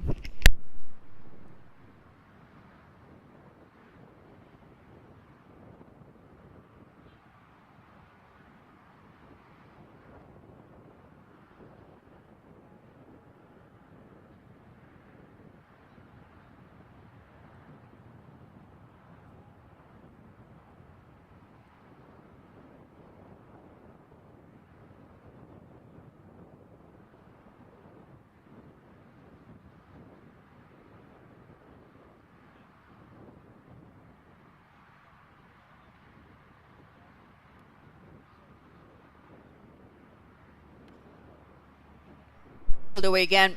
A little short, not as short as last time, but still able to get onto that back foot and swivel it around. Settle for a single. Brings the big man on strike. He's been on 49 for a few deliveries now. He will be key to see his side home here. So regardless of the half century, it's going to be, I would assume, a muted celebration, as he's going to have his eyes on the target of 151. Yeah, I haven't seen Taylor celebrate extravagantly. He's not one of those. Jams the bat down on it to go through for his 50. A captain's knock from Atlanta Fire's leader, Stephen Taylor. Needed to come good today in this pressure game. And he has. Hasn't put a step wrong this morning. Called correctly at the toss. And now gets to a 50. No celebration whatsoever. He might not even know. Which is probably the best thing for him right now. Well bowled again. That's 2 deliveries right into the toes. I'm pretty sure the message will go across, because I know for a fact that the Atlanta Fire camp do listen to our commentary. Keep an eye on him. Maybe at the end of the over he'll get communicated.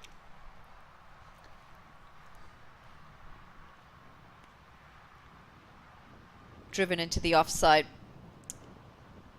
Obaspinar looking for the second. Stephen Taylor not quite interested on that occasion. It's going to be a dot. Correction, it's going to be a single to end the over. 11 gone, 91 for 2.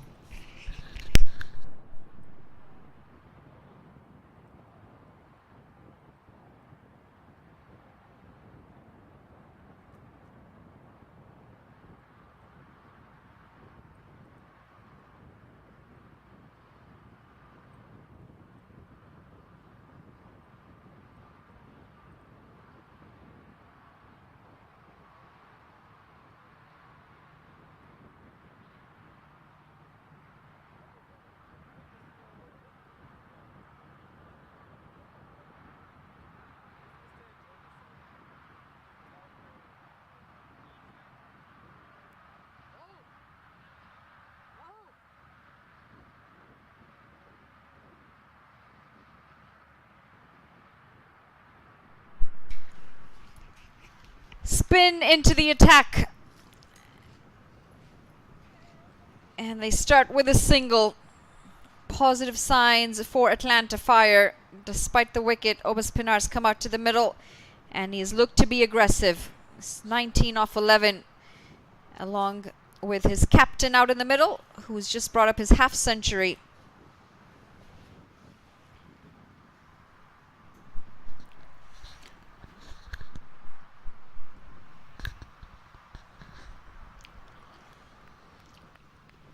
Going against the handy Nitish Kumar. Good all-rounder. Doesn't bowl much at the top level. There is a hint of a little bit of despair in the body language of Samp, as this one has been carted away. 2 sweepers in that direction. Nitish Kumar would feel he got away with it. Samp, who's played this game quite hard up until the halfway stage of the second innings, but now I think realizing the tournament is all but over, and Taylor and Pinar, despite a couple near misses, especially for Taylor lately, are not in the mood to give anything away. So the longer this goes, the life out of this Samp effort will go out as well. Yeah, but you never know. Cricket's a funny game, and while they might not have a chance in the tournament, they might still be able to pull off a win here and spoil the party for Atlanta Fire. It's still 56 runs to get from 50 balls.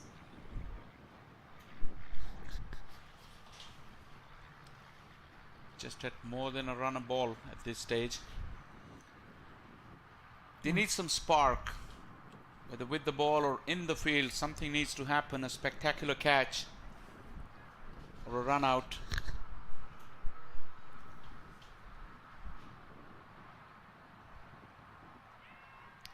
quicker delivery. Umpire says not out. The wicketkeeper didn't even go up, and Nitish Kumar was appealing. Rahul Jariwala joined in belatedly. Couldn't convince the umpire. Turn and bounce for Nitish Kumar. 12 gone, 96 for 2.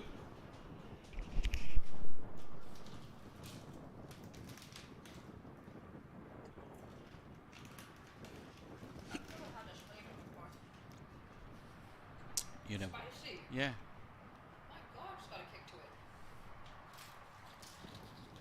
We need it. I don't know.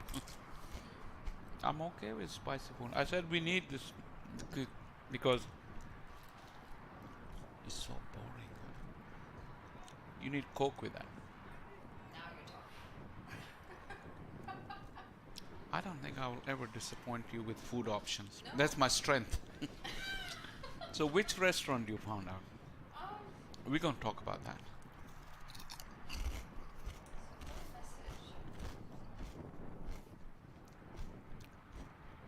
Restaurant called Real. Owned by one of my friends at elementary. Okay.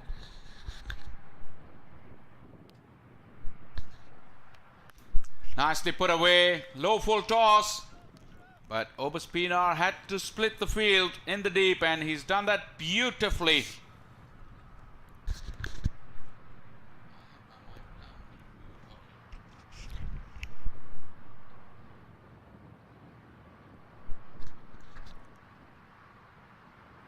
Placement with precision. Obaspinar's boundary has brought up 100 for Atlanta Fire. 25 of just 14. Off the leading edge. May come back for the second. Yes, he does. The runs continue to come.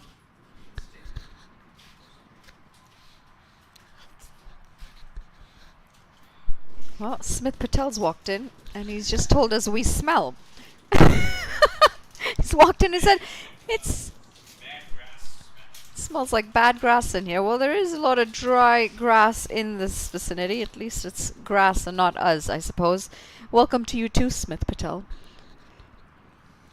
Well, I've just been recommended a restaurant that's apparently in the vicinity called Real by a friend. And I know we were talking about food earlier. Maybe we can check it out later tonight. Apparently a friend's friend owns it here in Texas. Well, we might as well ask all our viewers. They're watching locally, especially the teams traveling. If you've been out and about, watch Taylor flay this one. Slow delivery, change in pace. Taylor had to generate all the power all by himself, but he's done it beautifully. It gets better and better for the Atlanta Fire captain. Well, he's certainly playing a gem of a knock for his side here. Floated delivery, no real pace behind it. Gets under it beautifully as he goes up and over all the way for 6 runs. He's enjoying his batting out there in the middle.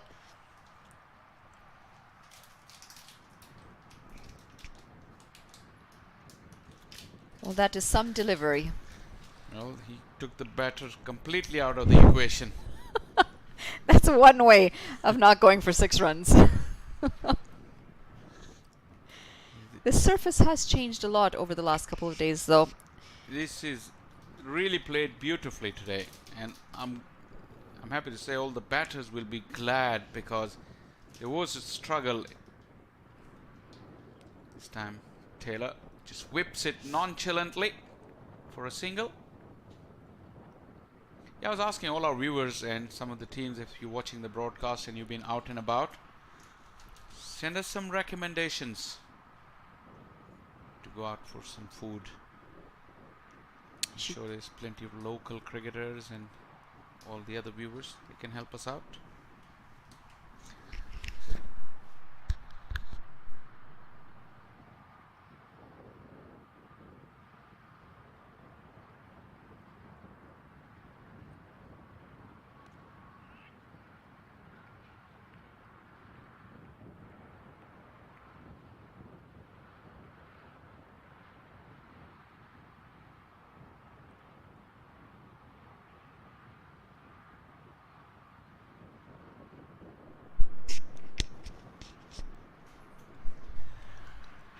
111 for 2. Atlanta Fire well on the way, and well on the way to qualify for the semi-finals.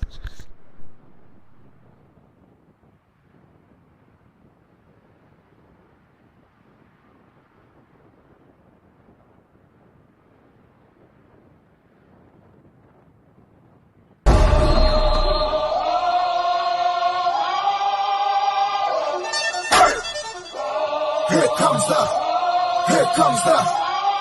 comes the, y'all don't really want it like that. Here comes the, here comes the, here comes the.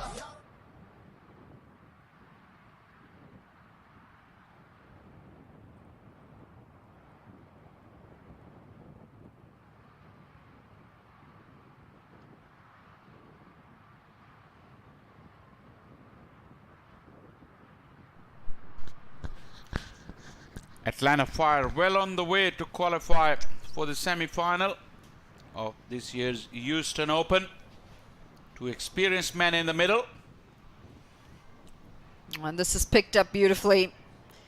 Well judged by the fielder as well. Just spinning away from him at the very last second. Stephen Taylor leading from the front. And I know you've said they're well on their way. Cricket's a funny game. I'm always hesitant to make that call. Something tells me there might be a swing in momentum, a shift in gears. It can happen. Of course it can.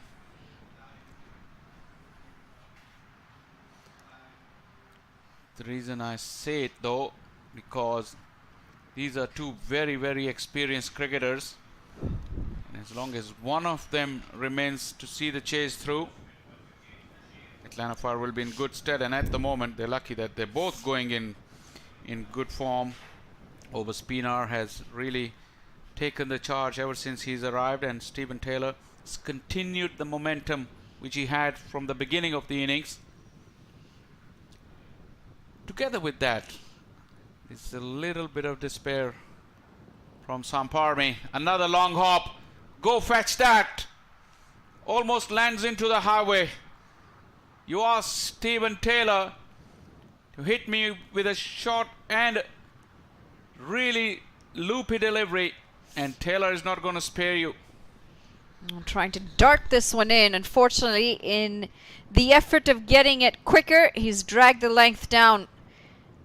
Sitting up nice and short for Stephen Taylor to get onto the back foot and smack it away for 6 runs, and it was a big 6. 66 now off 45 for Stephen Taylor. More importantly, they've moved on to 119 and almost double the required run rate.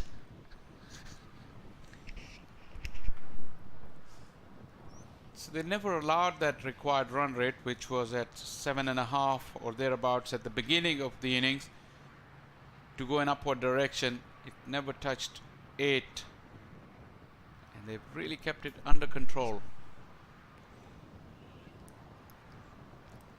A very rare dot ball. Haven't seen too many of those in this innings. Again, Taylor was looking to pierce that field.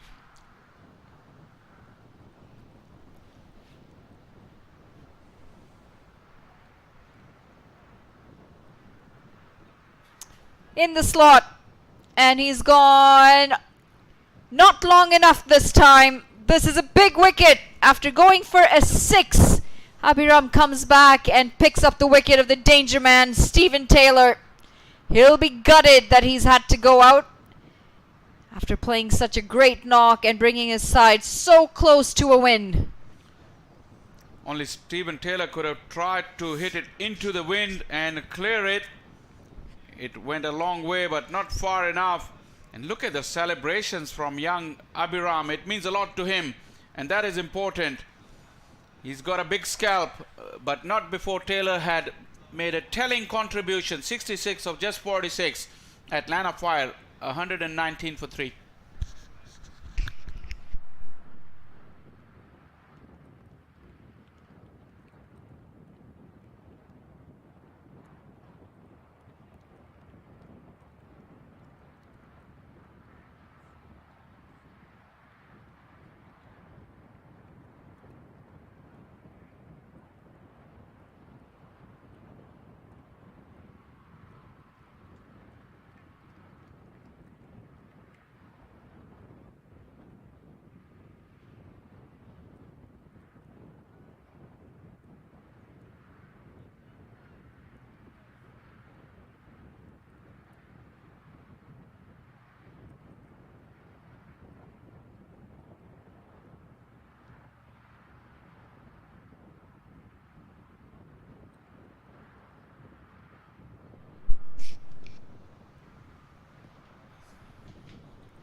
Hamilton, the new man out in the middle, joins Obaspinar, who's striking it well at the other end, 29 off 18.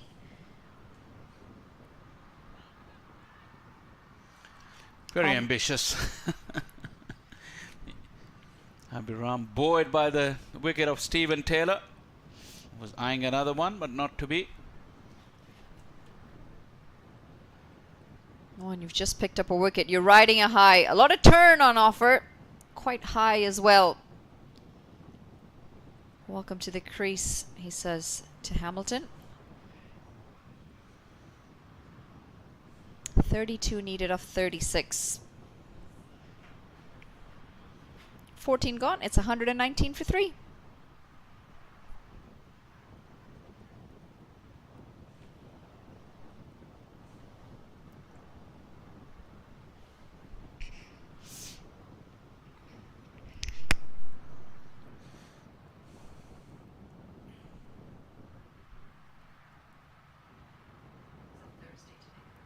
Yeah.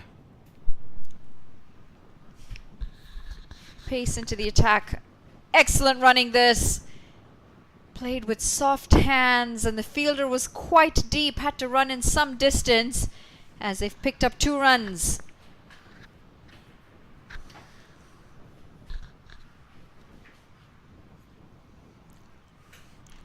Any team would love to have someone like Obaspinar in the middle of their order. He's such a calm character. Oh, that's a poor delivery. He's going to get away with it as well.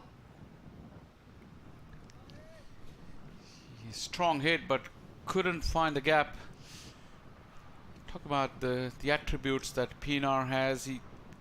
He could come handy when you're 10 for 2. He can come in and solidify the innings. Also, he's very good if you're into over number 12, 13, 14, looking to close out the innings. Good against pace and spin. Good runner. Intelligent cricketer. Has that side to his game as well, where he can just assess what needs to be done under what circumstances. A little short and pulled away.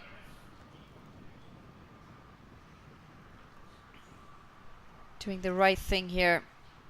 Hamilton getting his experienced batter on strike. Obaspinar has been out there longer. He's watching the wall. He's watching the ball well. Hitting the ball as well. And the intent has been great from ball 1. Slower delivery. Drilled down the ground. As they pick up 2 runs. And a very good stroke. Good bit of fielding there at a long off as well. The scoreboard is continued to tick along. And now it's got to start looking around what's happening in other games, other situations. Who's qualifying? Atlanta Fire with this game has got 1 foot firmly into that semi-final. Oh, this is trouble. Panic, panic. Oh, more panic. Comedy of errors. Absolute comical stuff from both the teams. Go ahead, sum that up, Monali. Oh, this is going to be a hard one to sum up. Definitely 2 on the cards. Unfortunately, Obaspinar said, no, I don't think I'm ready for that. Should have had a run out. And in the end, an absolute comedy of errors, as you put it. Bowler fumbles. Keeper fumbles. And they do come across for a run in the end. Well, that was the purpose initially, looking to go for that second run. Eventually they got it. But what a throw that was from the bowler to the wicket keeper. Clumsy, inaccurate, no power in it. Have a look at that. This a fumble and then a throw. Oh my word. I think we let the picture speak more. It was so comical.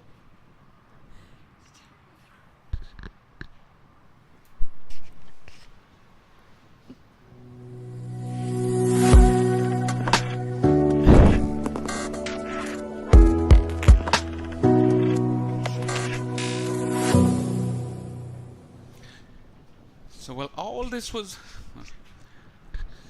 Well, what drama, what fun. We see a lot of those reels on the internet, these on social media. That would be a great one. I've seen some schoolboy stuff happening, the little kids doing this kind of things, and this should be one of those.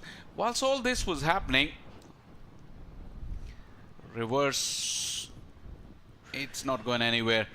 Right in front of our commentary box, a rear is fielding, and when all that happened, he just turned around, turned his back to the action, and burst out in laughter. And that is how funny it was. Even the players saw that side of it. Oh my God. Well, we needed some sort of action. That game was meandering along. Not the action that we had anticipated. Not that, but still. It's just liven up the comm box in our production room. Everyone just laughing. And these are good cricketers, don't get me wrong. But it can happen. The situation can get to you. It's all situational, isn't it? The pressure starts to get to you, the pressure of the moment. And then what should be a simple throw to the other end becomes very complicated. There was some throw though.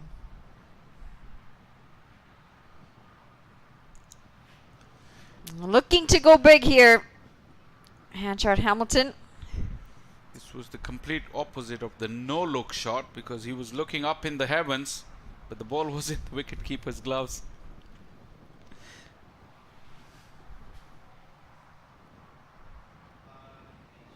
Well, they say you got to visualize, right?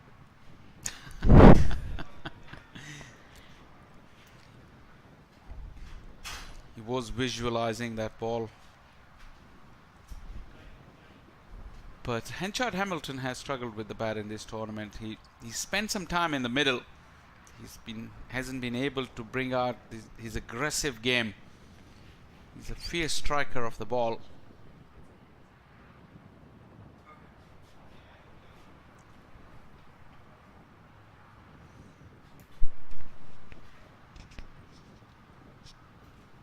Cutaway beats the fielder.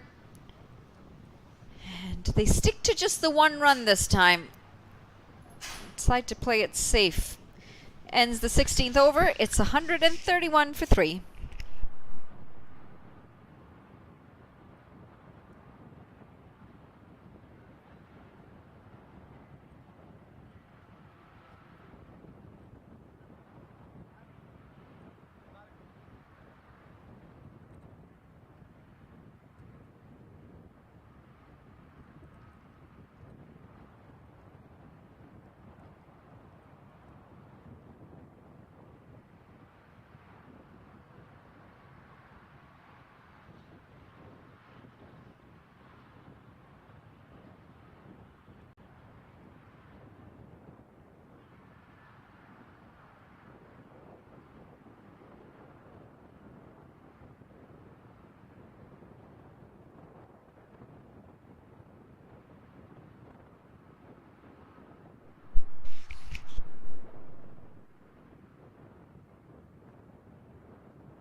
Well, into the 17th over now.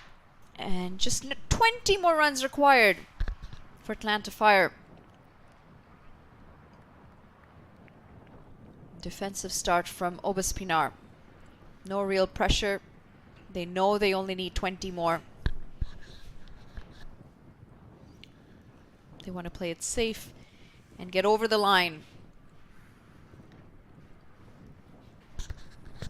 Bit of an indifferent tournament for Atlanta Fire after the victory. They lost one yesterday. This one struck down the ground as they settle for a single.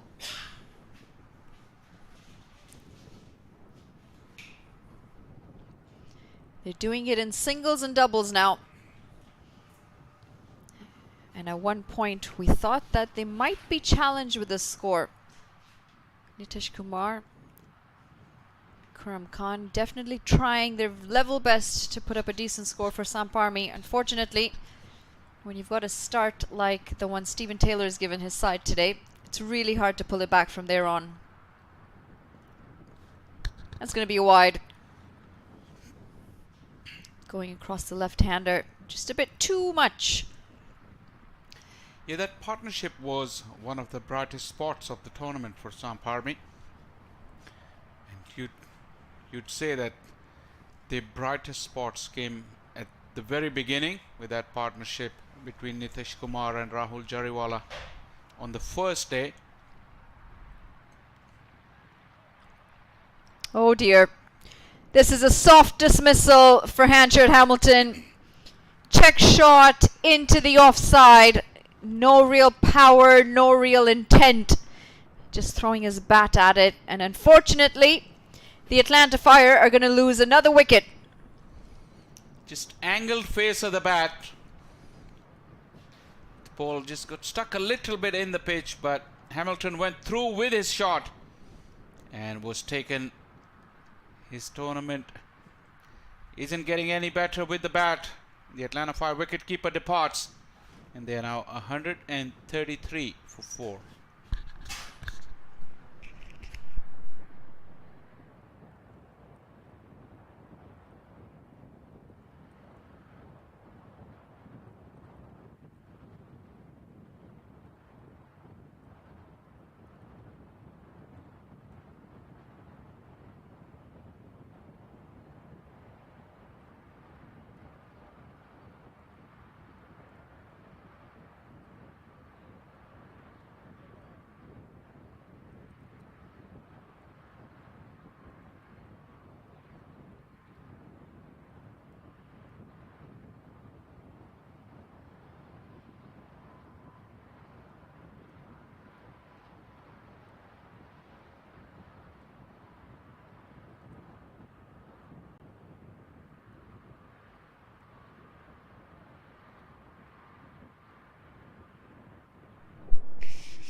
New batter in and off the mark straight away as he brings Obas Pinar back on strike.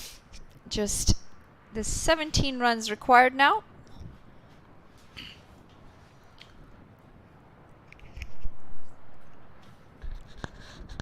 Sunny Patel is the new batter.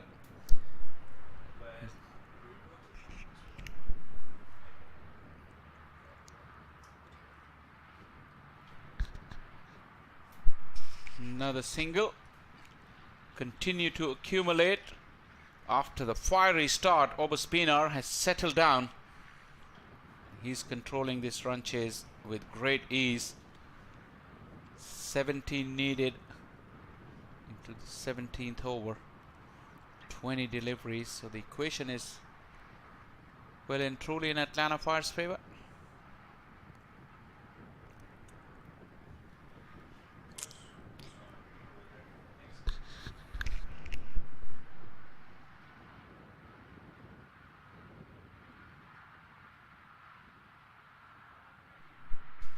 .135 for 4 after 17.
Into the 18th over as they amble towards this target of 151. 16 runs. Will now be 15 runs required off 17 deliveries. They seem very patient to get to this total. Sometimes this kind of easy approach really scares me. These modern day batters, they don't have that middle game, either all or nothing kind of approach. A little too straight and whipped off the pads. Spinar interested in the second. Sunny Patel didn't even bother looking back.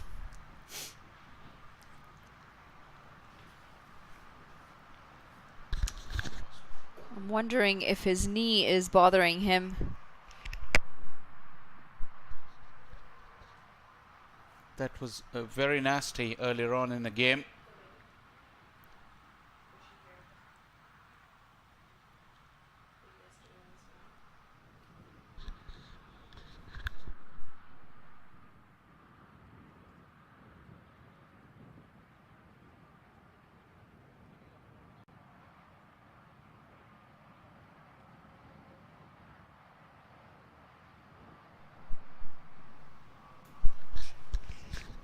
Have to wait for the umpire's signal.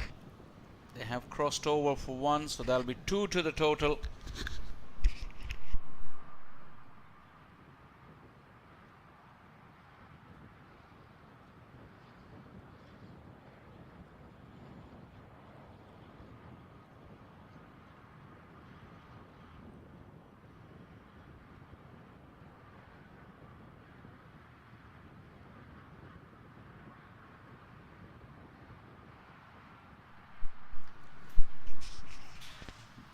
No ball, and it's a free hit. Well, if they're not going to get there with hitting the runs, they'll get there on the extras. It's been 2 wides the ball before. This is a no ball, and it's the captain, Manoj Acharya. You'd expect better from him. Yes, they're all but done in this tournament, but they want to try and still finish as strongly as possible. Well, it is some effort to get the ball up above the head of Spinar, who's very tall. Must have taken some effort from Manoj, but now he's running in to bowl a free hit. That's got to be a wide. No. Yes. Actually, I was going to say it shouldn't be a wide because Spinar had moved across the stumps. And by that logic, it should not have been a wide. But the umpire disagrees and says, no, that is going to be a wide. Right there, moved so far across the stumps that should have negated that wide line and should not have been a wide.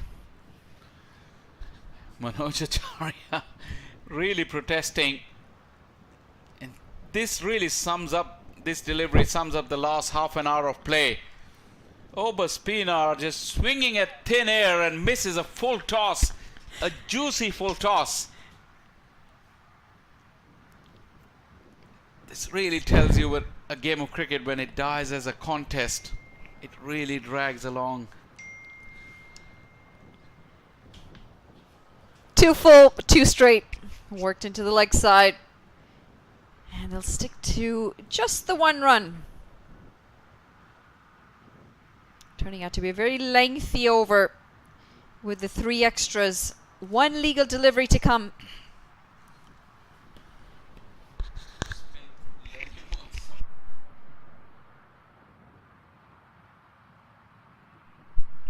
Pushed into the offside. And it's a single to end the over. 18 gone, 144 for 4.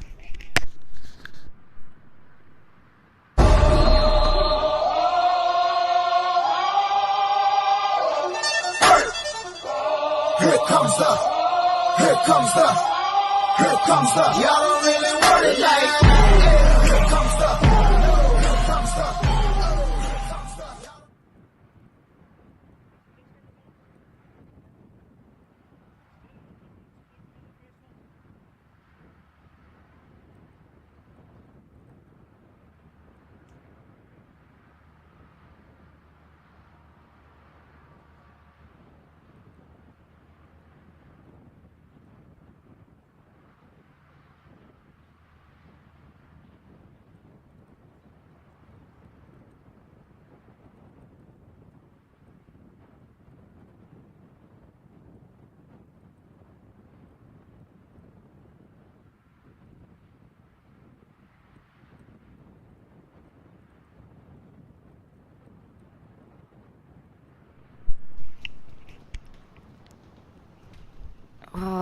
A bit of a nothing shot that from Sunny Patel. It starts with a dot ball. Nitish Kumar back into the action. Just 7 runs required. That's a poor delivery. That's a full toss. And that's going to go all the way for 6 runs. They move closer to that target of 151. Finally breaking some shackles here, Sunny Patel. Well, that was another juicy full toss. And he hit it into the wind. For a moment, it looked like the fielder was interested. But 6 runs means that the scores are level. Full toss, allowing Sunny Patel to get underneath it.